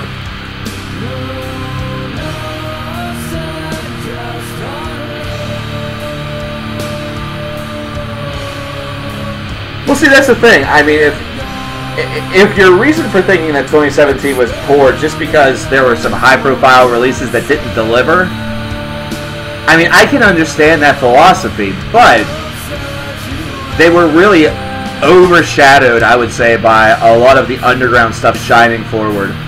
And this is another reason why I really like the concept of the whole make them famous idea, you know, whenever it comes to bands, where the aim is to take one or two groups, or maybe like 10, and spread them around. You know, have them be, you know, be annoying about it. Like, you almost have to be annoying about it these days, because sometimes, whenever I hear 6 or 7 people talking about it, I'm just annoyed, and I'm just like, fine, I'll listen to this shit. And it ends up being really good. Yeah, that's kind of rare.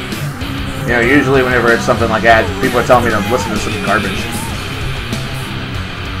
What are Coma Christ labeled as? Industrial. What's that one term that I used in the fucking Morbid Angel video? God damn it.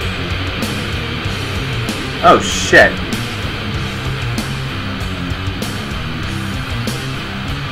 Wow. You can tell that I really follow this style of music a lot.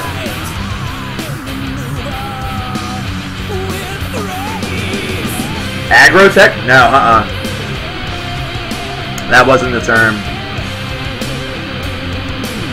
Although if that's what they call it these days, I wouldn't be surprised. I honestly wouldn't be surprised. I mean, they are industrial metal, that's true. But there's a term that I specifically use.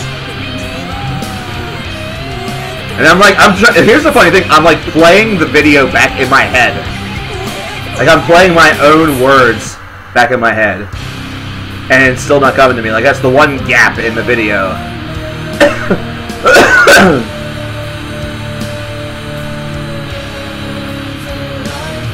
I feel like it's a really commonplace term too.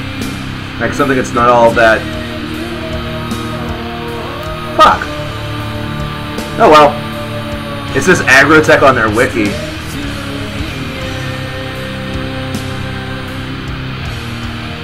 Wasn't Death... No. Son of a bitch.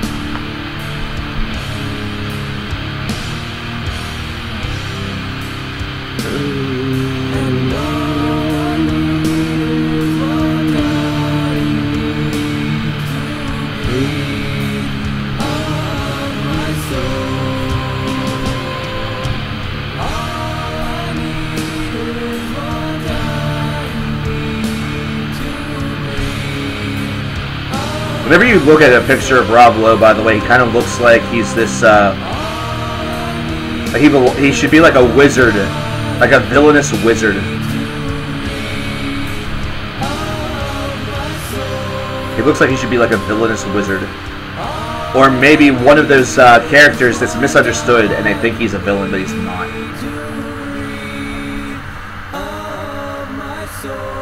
He has to stream listening to Lulu. Listen, that won't be a challenge to me.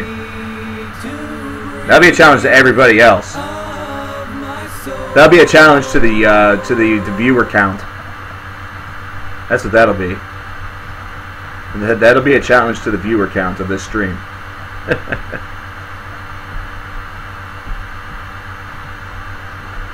Well, whatever the hell it was called, but I can't think of it.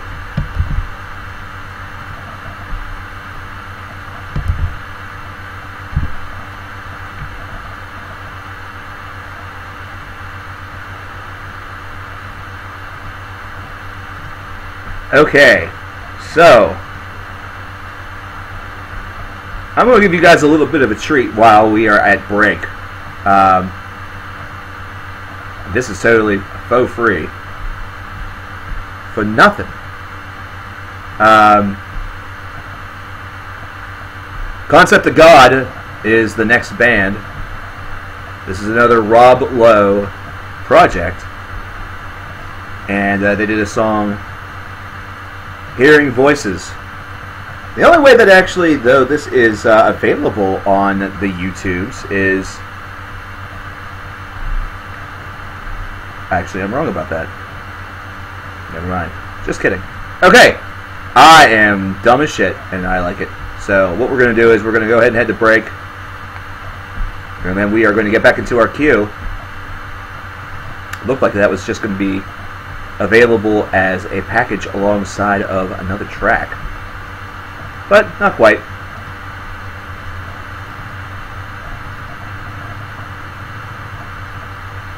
So instead, this is the band's name is Conjurer. The song is entitled Haddle. So enjoy this while we are on break. I will return momentarily.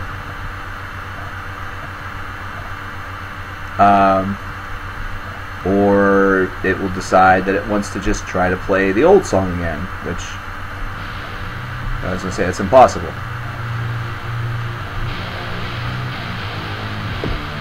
Be right back, please.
Alright.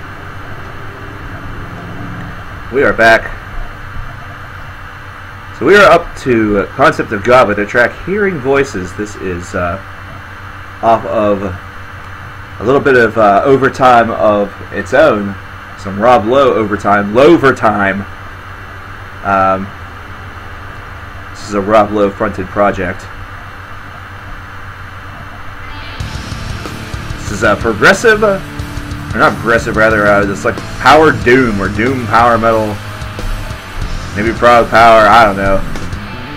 Oh wow. One of the recommended bands is Doomsword. Wow.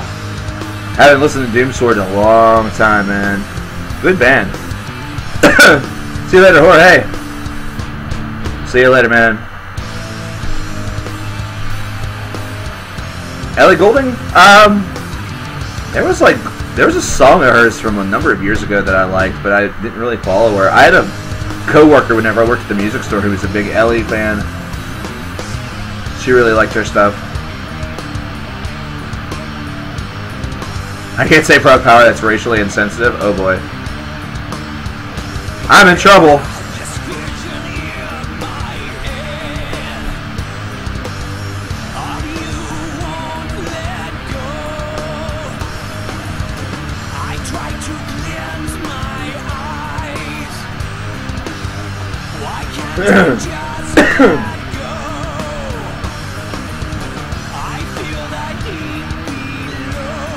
So we are reaching the end of our marathon, reaching the end of our queue. So of course we, at the end of our queue, we're going to add up the Amazon store side of things from March and add that to our total. So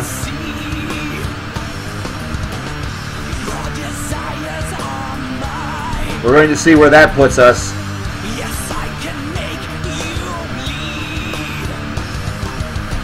We're going to see exactly where that puts us. And then we will conclude our marathon and we will find out how much we will be passing along to the fantastic folks over at One of a Kind Pets.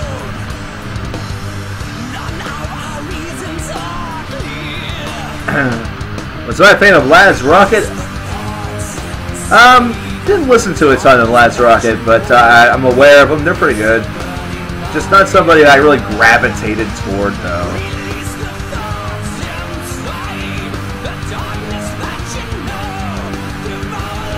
But right now, whenever it comes to our queue, we are down to...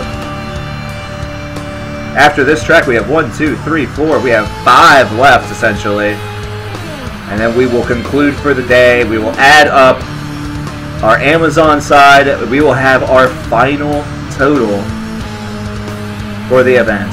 So I'm very excited to see where we're going to be. Congrats for reaching over 900. Hey, thank you very much. That was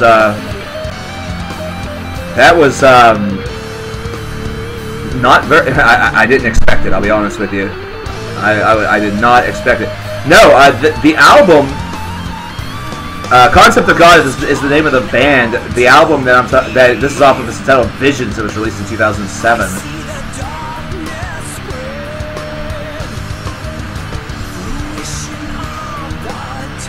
Andy, I'm going to drop that in chat for you. Oh no, we're back to earthquakes.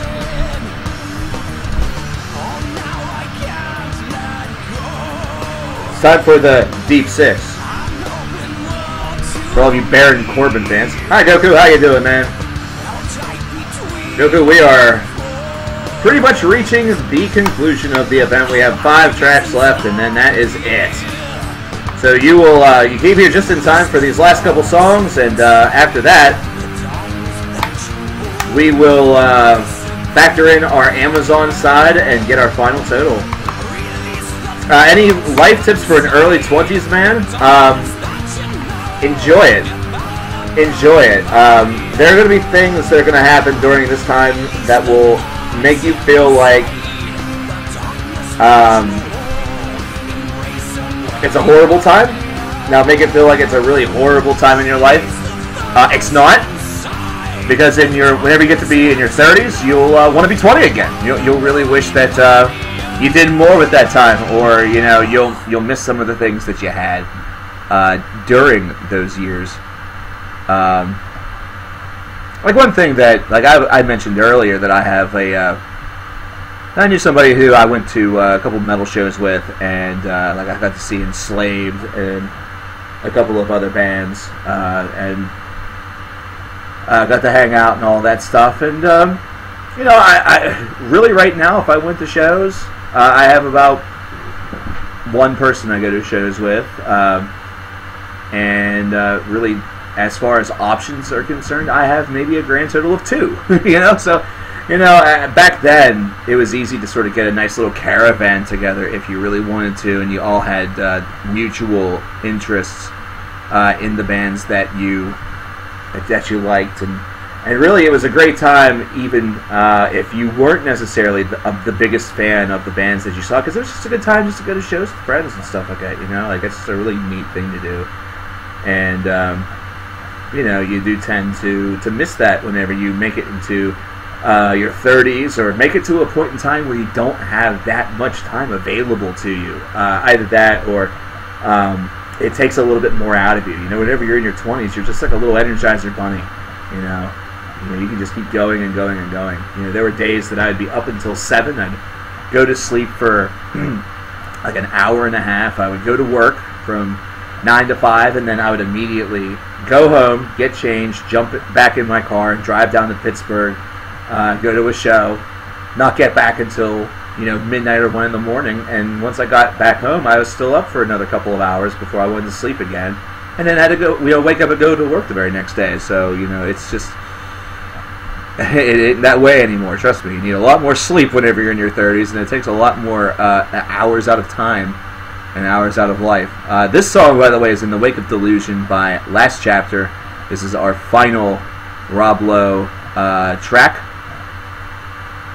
This is our final Rob Lowe track. Thanks again to Justin for all this, for the Rob Lowe-a-thon, including Lovertime. This is from, 1997, so the age of this definitely shows itself a little bit.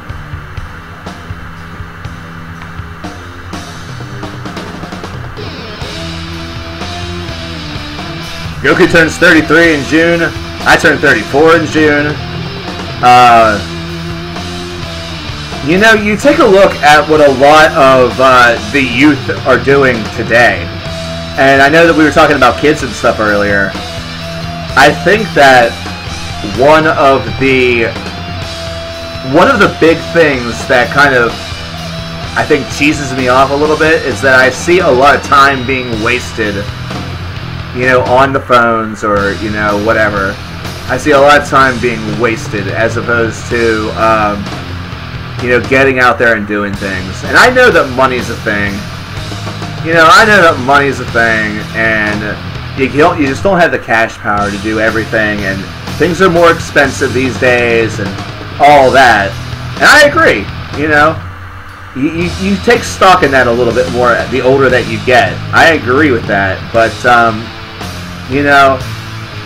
remember, I remember that,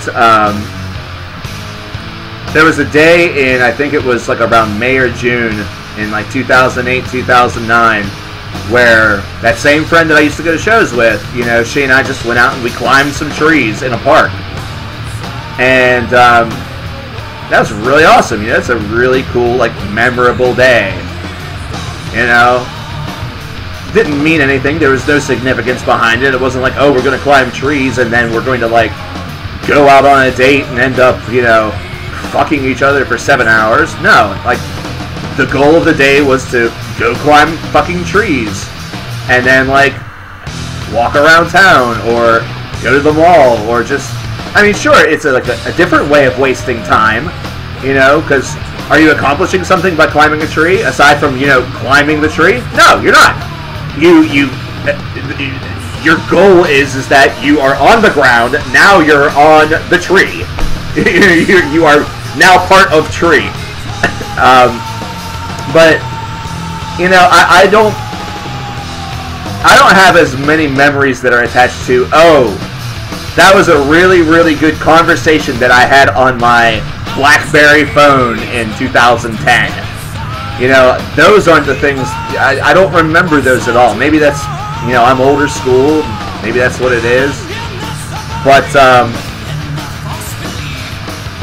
like, that's just, it's just one of those deals where it's like, what the fuck, man? Like, and I know that a lot of you that are in chat right now and are in that age, you guys want to do a little bit more with your lives, or what you do is going to carry memory the same way as what I did carries a memory, you know?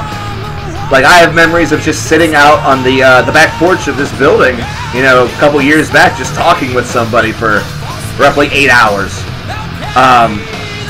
You know, memories of just like a year ago of, you know, sharing a six-pack with a friend, you know, just right out back there. And, you know, that registers a little bit more of a memory to me than, like, sitting here being in front of a computer and having a conversation with somebody on, you know, on Facebook or something like that. Like, I remember more if that conversation led to a phone call. Maybe the phone call had something funny in it, or the phone call was just really nice. It came at a really, you know, a time where it could really use a little bit of a boost or something like that, you know. I remember going to, like, Renaissance festivals and, like, different little things where you weren't constantly bombarded with the thought of, well, this is what I have to do tonight or tomorrow or this. Like, it was more so, what am I going to do today to make today awesome? Oh, dude, Andy, you and I, we are still complete and total babies. Like, that's the fucking ridiculous thing. Like, here's the thing. Turning 34 this year, I could easily say, man, half of my life is gone. That's half of my life if I live to see 68. I could live to be 98. And, like, barely a third of my life is gone. There's still so much that can be done, man. I mean, it feels like so much of it is wasted working, or so much of it is wasted doing something that you have to do just to get the money to do the things that you want. You know, it's kind of a really fucked up system. You know, we all wish that we could just, you know, one person win the Powerball, win like $1 billion, and give a million of them to, like, you know, there's 22 people in here. Imagine if one person won a $1 billion Powerball jackpot. Be easy to afford giving $1 million to 22 people, right? It's only $22 million. You only have, you know, $978 million left after that. Oh no, going broke. You have to worry about taxes and things like that. Yes, you do. But even with that said, even if they take half of that, uh-oh, $478 million left, going broke. You know, imagine, and this is why I love the concept of helping other people. This is why I love the concept of, you see somebody who does something that you like. Like, I support streamers. You know, one guy I support in general, GamerJ06, over on Twitch. You know, the dude sits there, he plays video games, he's entertaining, he gives great life advice, he's generally very funny, very talented programmer. You know, he's doing what he likes to do. Alright? And I appreciate that. He deserves to be able to do more than that. He deserves to be able to, you know, he's very close with his mother, for example. You know, that's just part of their family dynamic. He deserves to be able to take her to Vegas. He deserves to be able to take her on a trip. And, you know, if the donations help to do that, then that's good. I'm happy to do it. I'm happy to do it. You know, it's not always making something that you like to do your career, because then whenever it becomes, you know, not fun, or you get burnt out of it, like in my case, then it becomes this thing that you don't want to revisit for a while. It becomes this thing that you want to sort of distance yourself from for a while, and you start to feel really depressed about that. You feel like maybe you're broken. You no longer have that hobby. You no longer have that thing that gave you so much joy.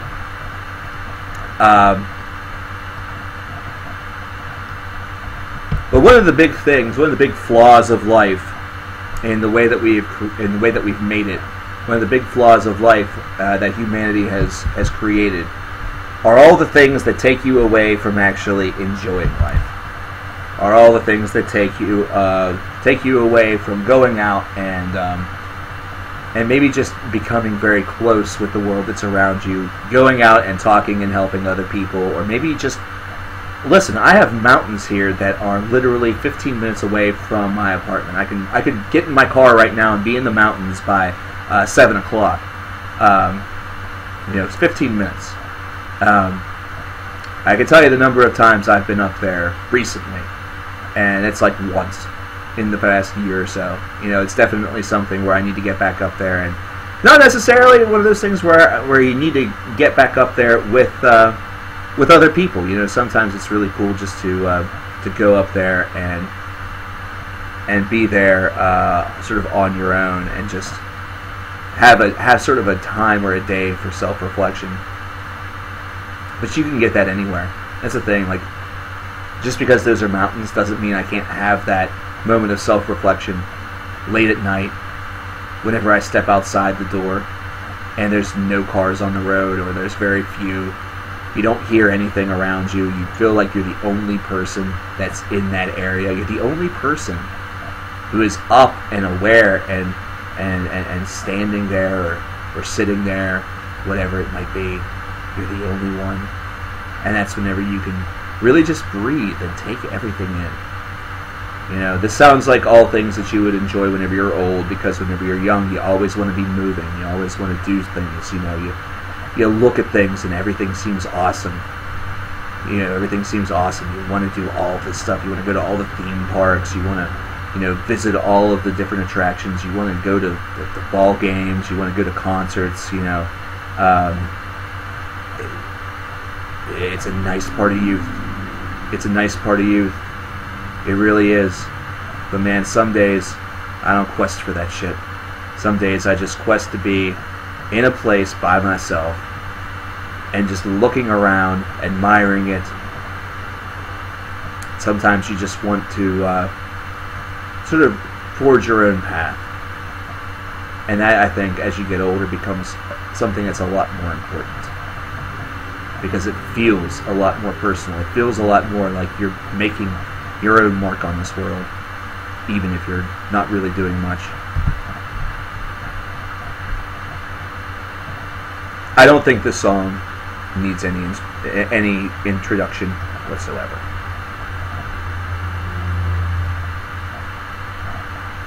So I'm going to actually just let the music do the talking.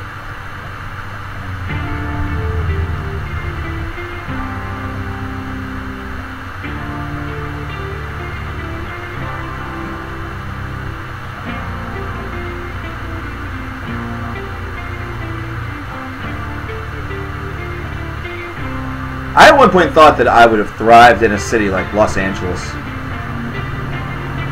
And to be perfectly honest with you, I don't feel that way right now. Like, it would be nice to have a lot of, local flavor.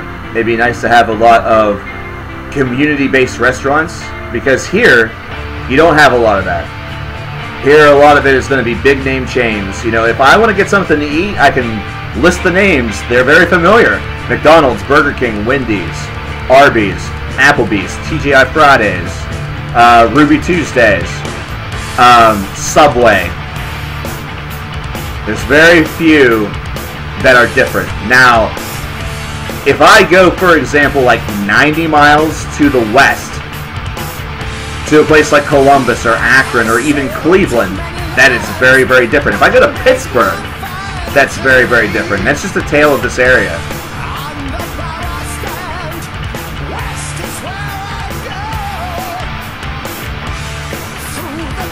Mango, I tell you what I kind of miss. I miss waking up and having time to kill.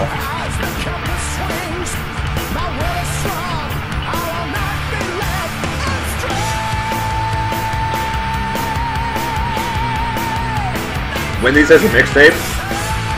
Oh boy.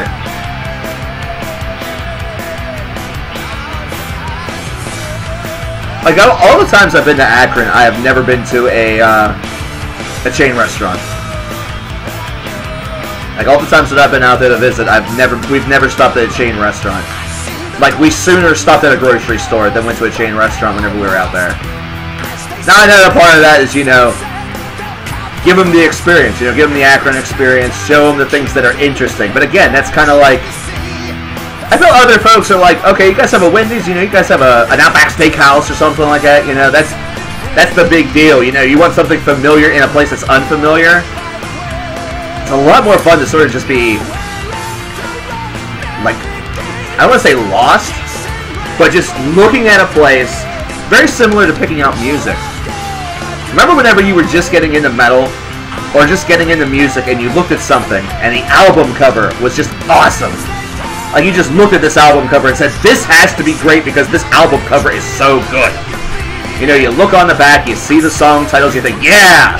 You know, you're really right there with it. You see the guys in the band, or the guys or the girls in the band, you're like, man, these guys are badass. And then you buy it just because of that. You listen to it, and it's just kind of, you know, not the greatest thing on earth, but not horrible.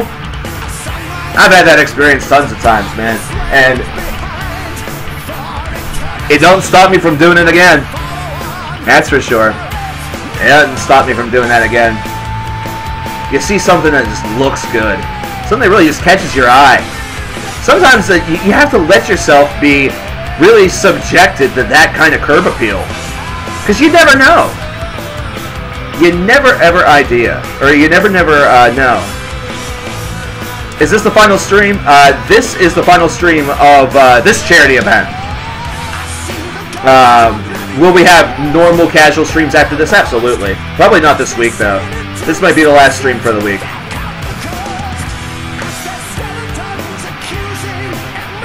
I'm waiting on a very, very important phone call the remainder of this week, which I really was hoping it wasn't going to come to like this waiting game bullshit whenever it comes to like businesses and stuff when seeking employment. And oh man, I'm just really excited because if this happens, this is big. But that's the thing, like, whenever you go to that new place and you see a place, you know, you see a restaurant that just has a flashy name, or you see a restaurant that just has a nice looking exterior, like, this place looks official, it looks like this is the place where the elite go, you know, maybe you look it up on your phone and it says that it's affordable, or maybe you screw your phone, you just walk inside, maybe they have a little menu that's right there out in front, you look at it and you say, you know what? To hell with the money. I'm going into this place. I'm eating their food. I'm finding out what the hell this place has in store. And then you're kind of subject to that decision. You know? It's like whenever you go on vacation. You know? I did this a lot whenever I was in college. I went on vacations that I probably couldn't afford. But somehow made it through. And whenever I went down there, I always wanted two things. I always wanted something familiar there, but I mostly wanted to just forge my own path. Like, I wanted to find some place that I really wanted to try because I'd never heard of it before. Whether it was local or even if it was just like a regional chain, something that was only available in the area where I went. I wanted to try something like that. And leads to really, really good experiences. I used to go to Florida every year, up until I was in, I think it was up until my last year of high school, right after I graduated, in fact. It was before I went to college. Then I didn't get a chance to go to Florida with my family, and way before I even knew that Steak and Shake existed, and that there was any Steak and Shakes in this area, like this far north, which there might not have been. I had Steak and Shake down there, and it was the best burger I ever eaten. It was amazing. You know, it was cheap, but it was 100% legit. You know, real beef. You know, oh, it was so good.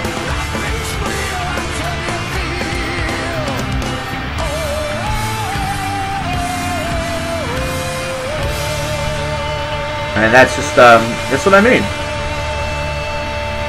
Sometimes, you know, you make all these memes. You make all of these, you know, these different things. But if you go out But if you go out,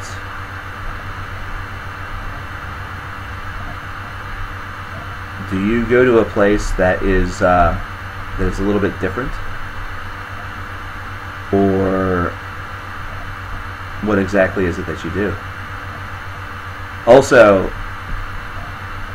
the ending of this song and then the transition and the beginning of the very next track on Brave New World is super, super addicting. Because on the CD version, it's just seamless. So you get that fade out and that reverb, and it goes right into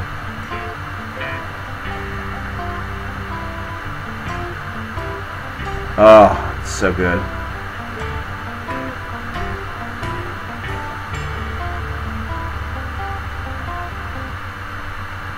So good. But we need to get to our last 3 tracks. That way we can reveal the amount from the Amazon page and reveal our total. So up next, we have the acoustic version of Chevelle's Sleep Apnea. Quick little track off of Sci-Fi Crimes.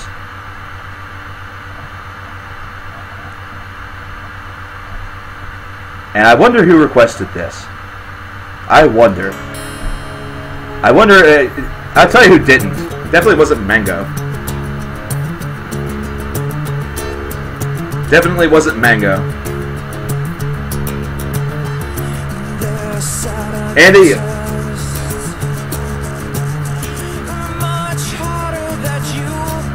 Uh-oh. We might have one further one added after Lurch and Andy's.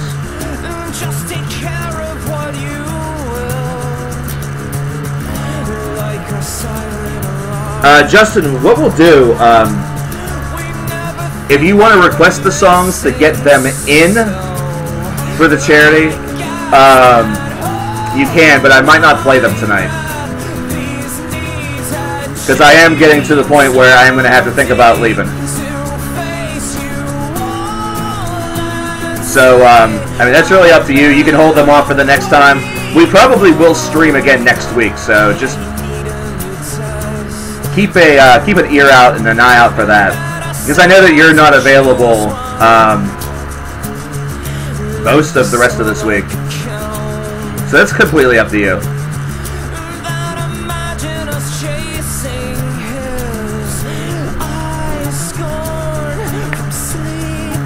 And we definitely have to, we're going to definitely have to stream next week, because next week, May the 1st, is the 10-year anniversary of this channel.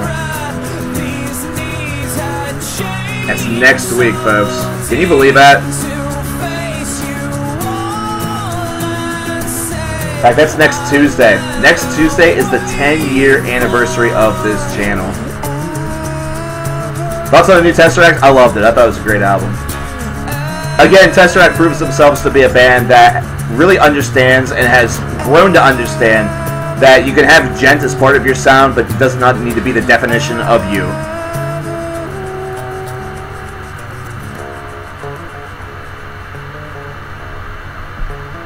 Uh-oh, Andy's pregnant. All this talk about kids, finally the baby just spawned inside of him. The baby just spawned inside of him.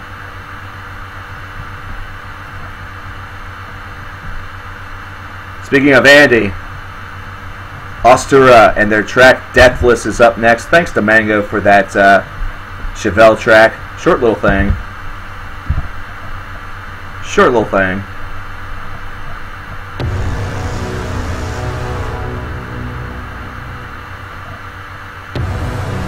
I do know your line of work, Andy. My favorite album of 2018 so far is probably right up there, where with somewhere between Orphan Land and the New Rivers of Nile so far.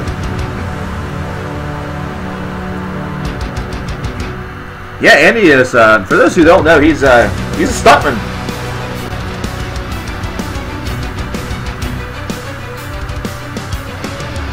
I don't know much about Creeper, John, so I can't.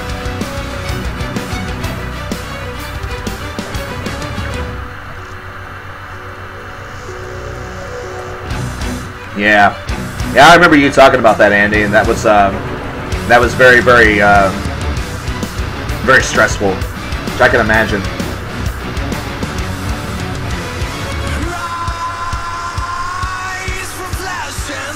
So I do need to add the,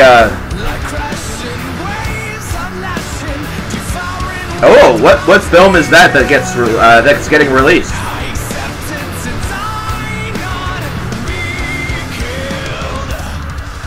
Spaghetti Western. Oh my god, sounds awesome.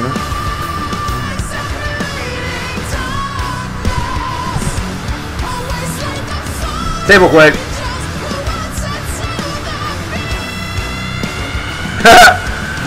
Yeah, that's anybody want to wait? Out in May?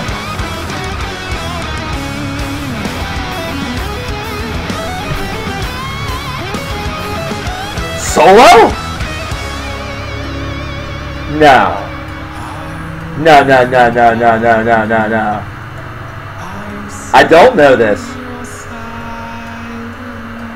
No. Is it?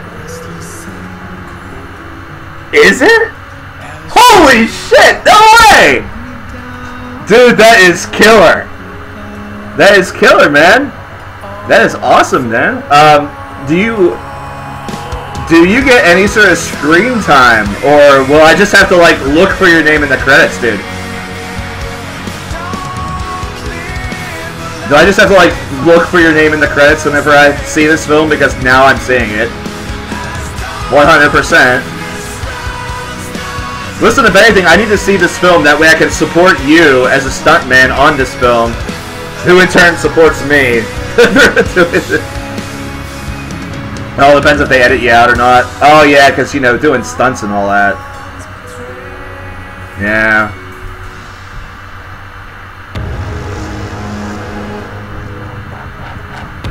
Solo looks to be, like, I don't know, I was really kind of wavery on it. I was really wavery on the idea, and I think it was mostly because I didn't see the last Star Wars flick. But I really liked Rogue One. So the independent series like that probably is more my shit. So I'm thinking that'd be pretty cool. Oh, you're fully covered? I mean, I know what you look like, Andy, so it's not like that. But yeah, definitely we'll have to keep a fierce eye out on the credits. Oh yeah, you've probably been you've probably been sworn to secrecy. That has to be something that's like very, very important in that industry. I'm a bounty hunter, dude. You won't know it's me. Pacific Rim 2, I didn't see. I didn't see it. I didn't like the trailer for Pacific Rim 2, to be perfectly honest. Like, the trailer alone pissed me off. Oh, wow!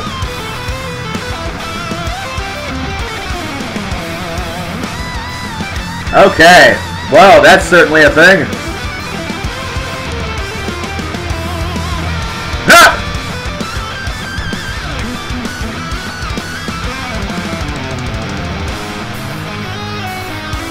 You crazy son of a bitch. Yeah, non-disclosure, I'm sure. $65 from Justin. The other album was Rivers of Nile, Where Owls Know My Name. You could say that you worked on it. Hey, I can understand that. $65 from Justin. Guess what that means? Exactly what you think it means.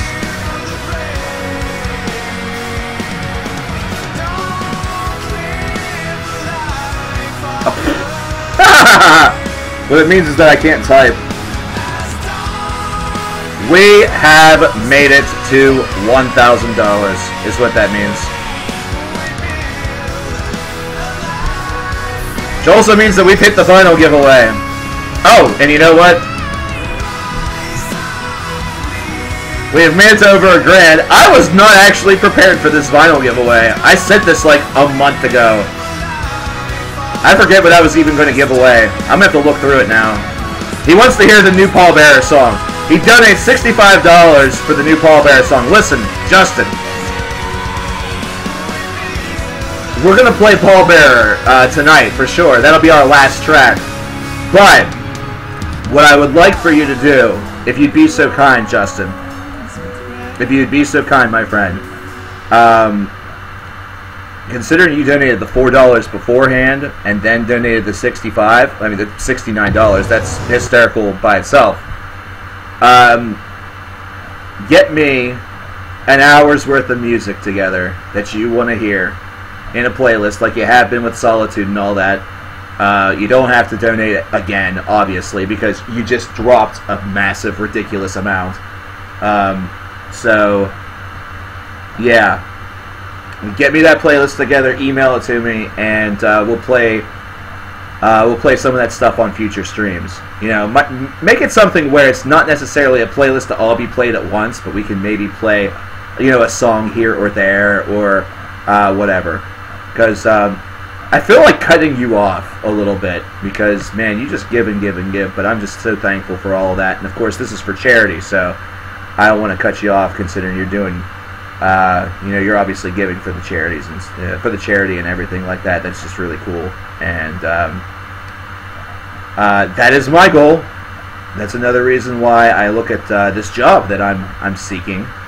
And one of the big things that I see with the huge salary increase that I would be looking at if I got this job is the ability to kind of do a little bit like what Justin does, and look at a charity and not feel like I'm patting at my pocket saying, can I actually do this?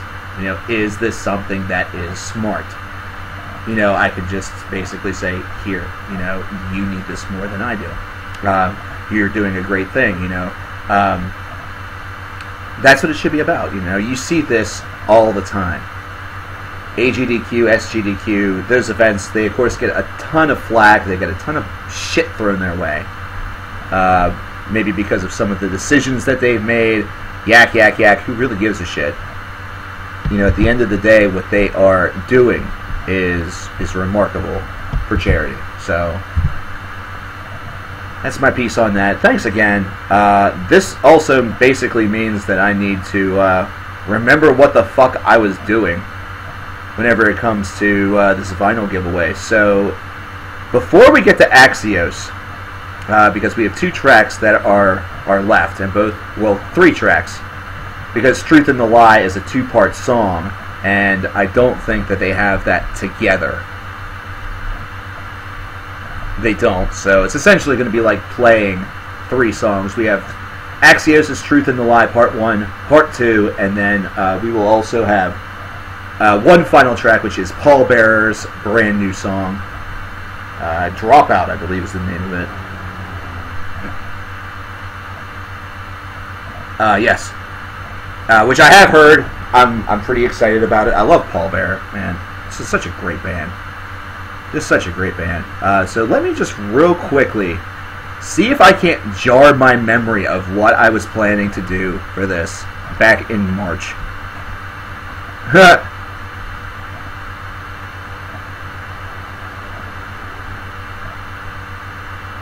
You know, you see, that's the thing. Like, I understand it a little bit right now because it is for charity, but also, like, some of you guys are just phenomenally generous whenever there is nothing on the line, you know, where there is no charity, where it's basically just, you know, make sure CKN eats or pays his electric bill, or, you know, make sure CKN breathes. You know, some of you guys are just absurdly generous during those times. And plus, Justin not only has donated money, he's donated multiple boxes now, some of which we've been able to use for giveaways right here on stream. I mean, the generosity is just insane. And I know about shipping charges. Shipping these is not cheap. It is not cheap. So the appreciation level is just astronomical. I know that one of the big things I want to do also, if I get this career, is be able to take some time and head down his direction and have the opportunity to hang out, because what else can you do? I mean, shit.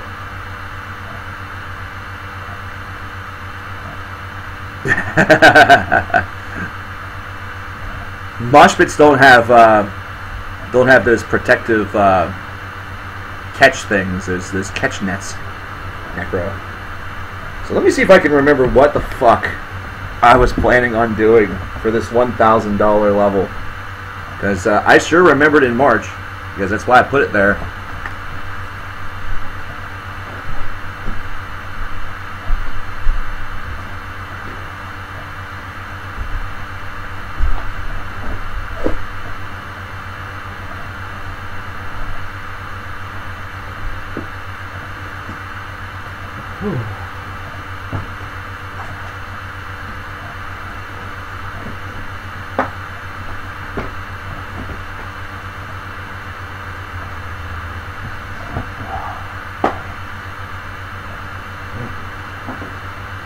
Find some really old school stuff whenever you dig through some of your old things. Oh, wow.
Okay, so there's a couple of vinyl that I kind of had in mind, but it's only going to be one. It's only going to be one. First of all, the one thing that I am that I do have that I do really like. This is still sealed, by the way. Like, this has never been taken out. We have Pale Communion by Opeth. This is not going to be the giveaway right here, although the fact that it's still sealed kind of makes it maybe a good choice, but considering this is the only Opeth vinyl that I have, that's not going to happen. Still a cool thing. I really like it, even though it is just Pale Communion. I had a fan recently who sent a copy of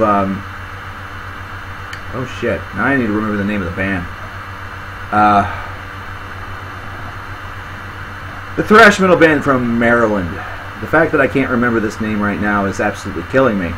But also sent me, in his words, is the first vinyl that he ever owned, and that is Pursuit of the Sun and Allure of the Earth by Woods of Ypres, or Woods of Ypres. Which is pretty cool. You can tell that it's obviously, well, you really can't actually tell that it's been heavily used. It's in very good condition. It's in very, very good condition. And then we have the vinyl that I think we are going to use as our giveaway. And that is this one right here. This is Hate by Thy Art is Murder. I think this is going to be our big boy. I think this is going to be what we go for. Thy Art is Murder with Hate. This is still sealed. This is still sealed, which means that it has never been played, never been used. So you will get this. It'll be like new. It's a picture disc, which is also awesome. So, yeah. This is what we're going to go for right here. I'm going to put these other vinyls back. Put these other records back. And we are going to have ourselves a giveaway right here, right now, tonight.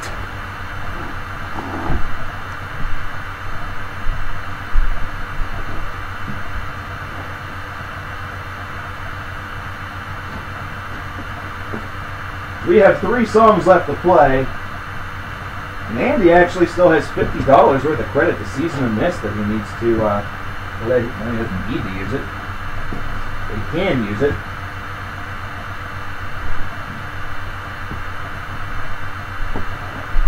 So yeah, that artist murders hate. Hate is going to be our big guy right now. So we are going to fashion ourselves a giveaway. See, Bionic Prime's first story on Instagram. Fuck Instagram. Go away. I don't even know who you are. You're still deciding what to do with it? It's okay, Andy. Take your time. I'm just poking fun. I am just poking fun. So what we're going to do is we're going to get Axiom, or Axios rather, we're going to get that started. And then we are going to start our game. And I'm going to be the only holder of this number. I'm going to be the only... Oh, Andy, you're staying out? Are you sure? Where's Lurch at? Lurk Murphy. Giveaway.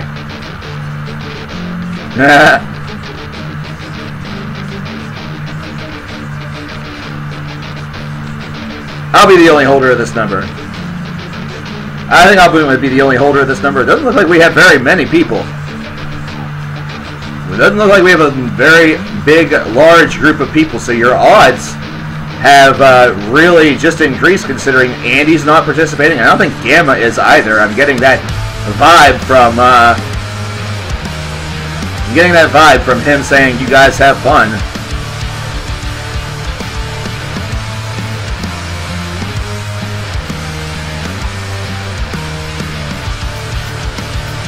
Lurch is not participating.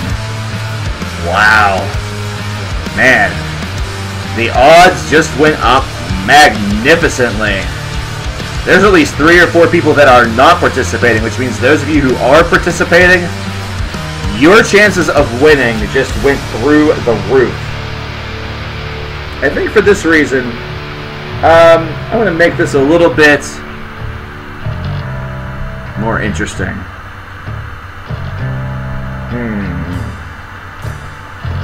How to do that?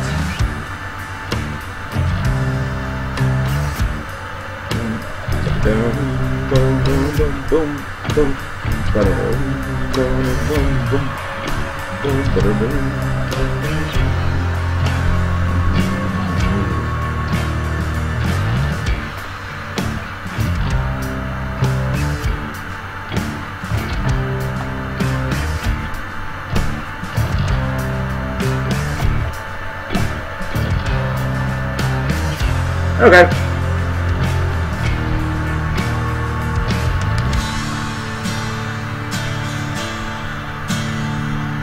John is not participating either.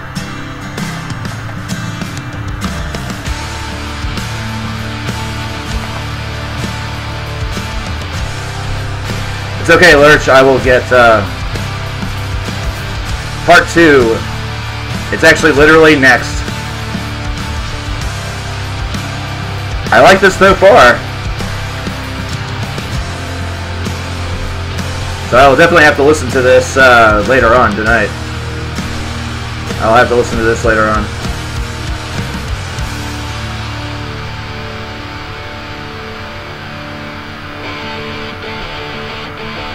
Alright, but the number this time around...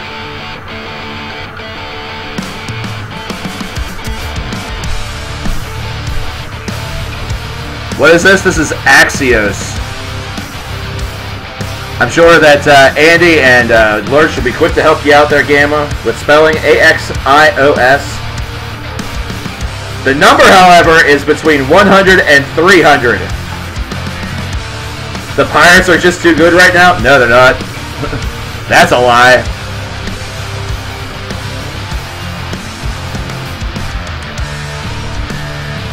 $100 and $300. And go. Whoever guesses the proper number is going to be going home. Well, actually, a copy of Thy Utters Murders Hate is going to be arriving at your home sometime in the near future.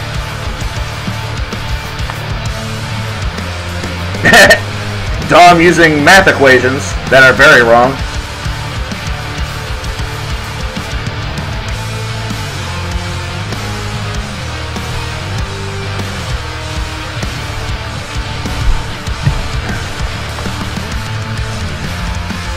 Look at these memes.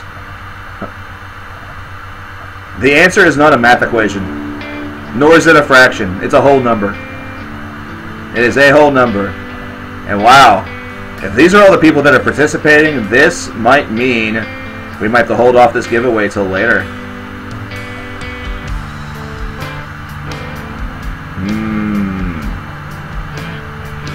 It's looking like we might have to hold off. Uh-oh.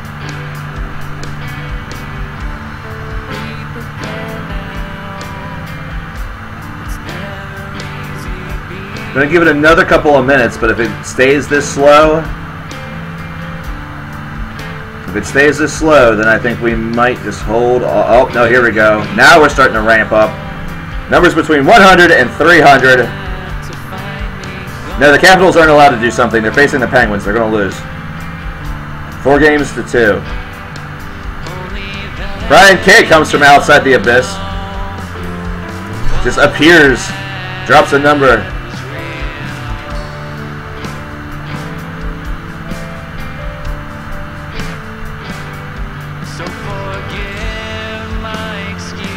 We have not hit it yet. And usually this is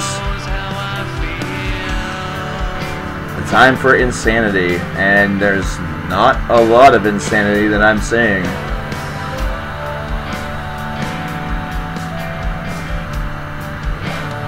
This might take a while. If we don't get it by the end of the song, then I think we're going to just call it off. We'll just end up doing this the next time we stream.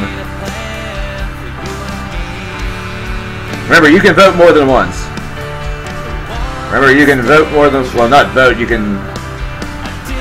1488. I was considering, like, famous years.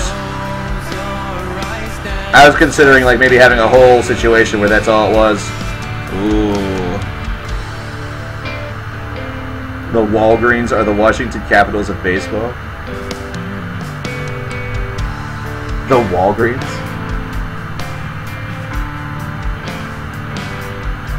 Yeah, like 1184. That's a really good idea. Wow. Someone was really, really close. Holy crap. That was a very, very close guess by somebody out there. The question is, who was it? The question was, were they too high or too low? All of these answers will eventually be questions. Or, wait.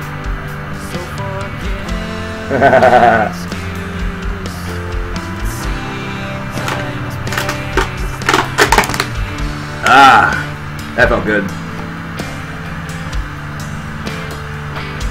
Yes, the answer is Avogadro's number. Clearly. Ooh. Ooh. Are they going the right way? Are they going the wrong way? Are we hunting high and low? Are we tangled in the web of your love? Wow. 2 people are very, very close right now. 2 people are very, very close right now. Bam! There it is. Got it. Done.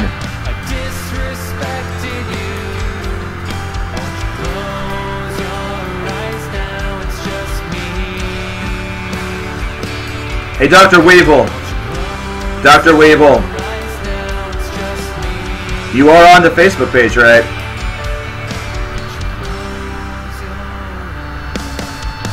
Congratulations, Dr. Weevil. You have just won a copy of Die Artist Murder's Hate on vinyl with your number 114.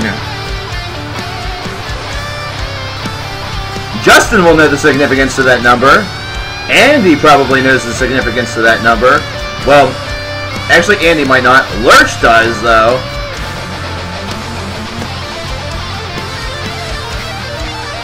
Dr. Weevil, you are the winner. Congratulations. Send me a message over on the Facebook group with your address information so I can get that out to you as soon as I can.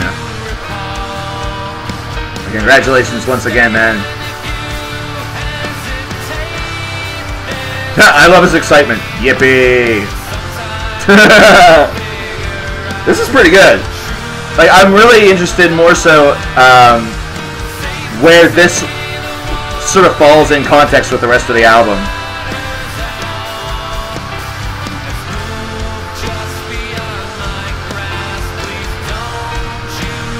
I'm trying to think of, I'm trying to think of who these guys really remind me a lot of. Like, it's a very muted vocal style. Like, I honestly think that the vocals, while they are very emotive, it's one of the worst parts of this. But it works with the music at the same time, so it's like, my head hurts. Steven Wilson? Maybe. Give me a few. Your computer's about to die. Hey, take your time, Dr. Weevil. Just don't forget to do it. That's all. You know. But yeah, send that over on Facebook to the Facebook group. Not, you know, send it to me as a message to the Facebook group or whatever. That was pretty good. I'm very curious as to what the rest of that sounds like. So. Probably be jamming out to this tonight. A couple different things I need to listen to. The funny thing is, the one thing that's right underneath of it, Fungus Hill, Cosmic Construction on Proxima B. What the fuck? Huh? Oh, it's from Stone Meadow of Doom, so of course that's probably like, I don't know. It's probably ridiculous.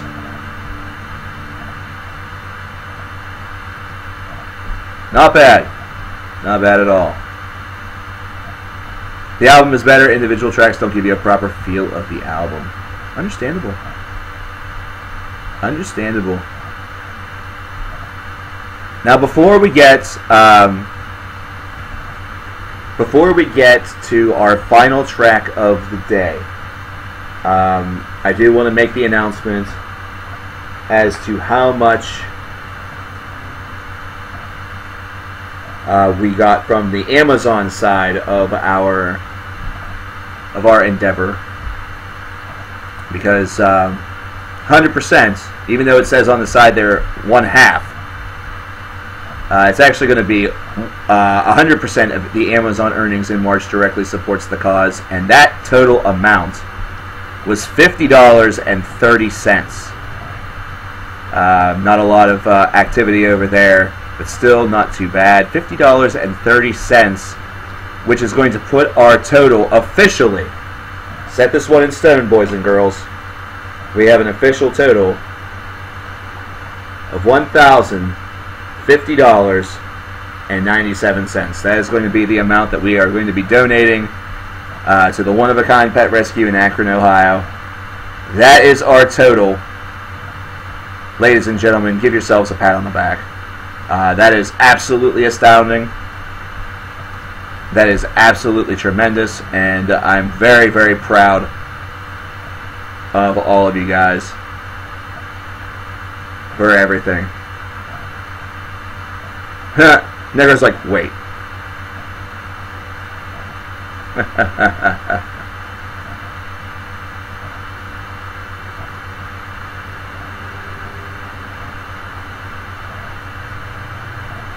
Hey, listen, every musician needs a stoner metal project. It'd be nice if the Amazon number was 4,000. That'd be crazy. That'd be the absolute, like, craziest month.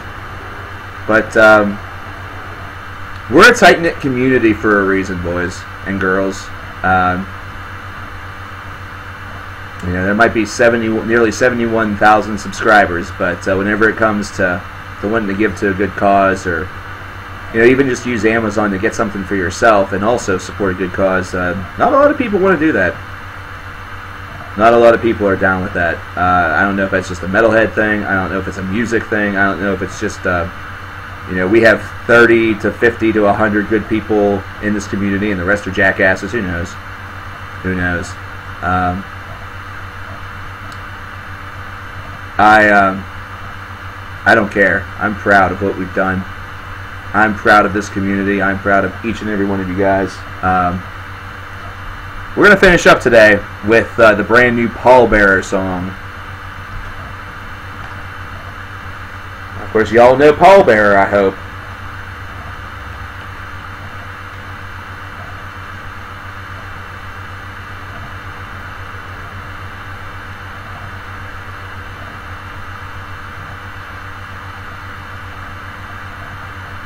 They have a brand new song that's been out for about a week or so, entitled Dropout.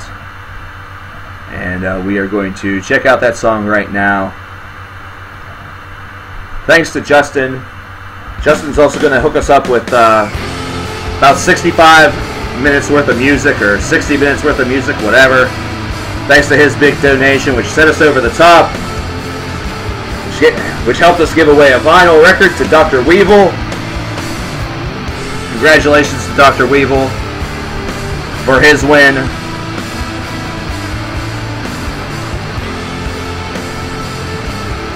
Very, very proud of all of you guys. Happy for all the things that we were able to do. We weren't able to make it to the Worst Artist 2018, which I know some of you have probably been itching for a number of years. 30 videos for 30 fans. Hell, we don't have 30 people in here, so that doesn't matter. And, well, looks like I'm not retiring just yet. Not just yet. I don't get to retire till tomorrow.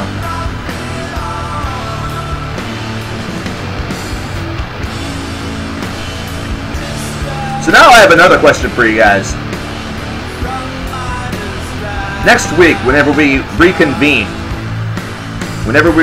next week for the 10-year anniversary of this channel's founding, do we have incentives again? Or do we have a bid war? What should we do? Should we have a couple of incentives and maybe stream for 2 or 3 days or something like that? You know, not consecutively, obviously, you know, not 72 hours, but...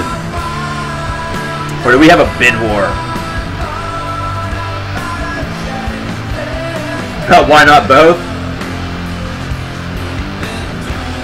Well, you know what? You're right. A couple bid wars, and then, or have a bid war, and then have an overall total incentive.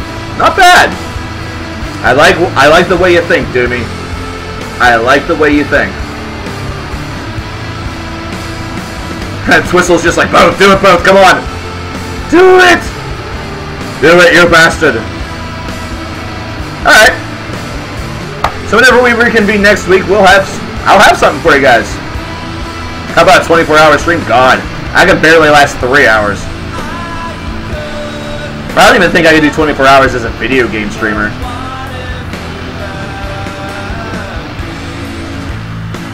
I'm alone on that one. Happens. I know people who can do it. Like, I know people who can do 24 hours like it's nothing. It's weird. I can barely last 3 hours. Yeah.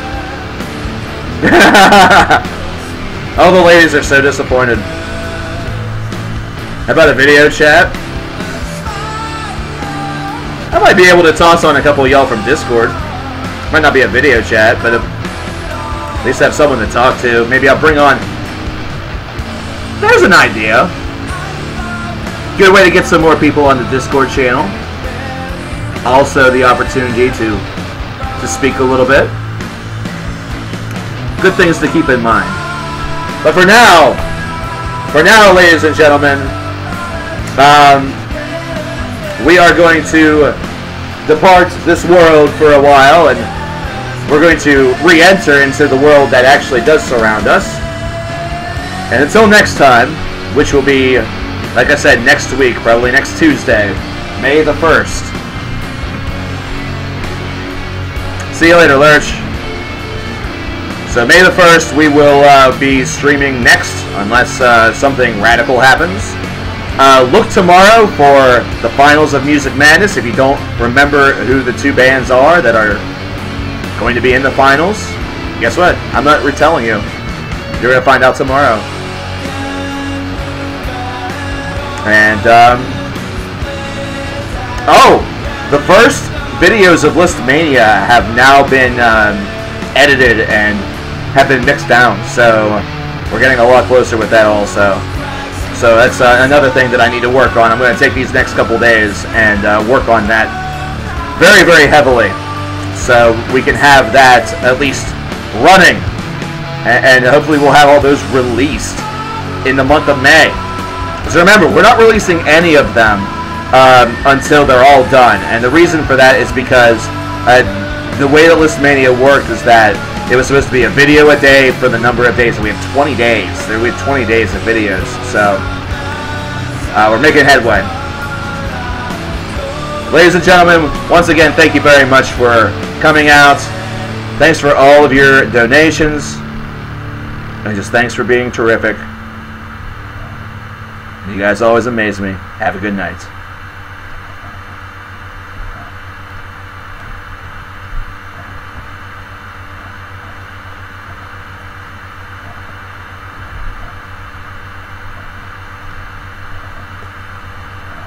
Bullet Club for life.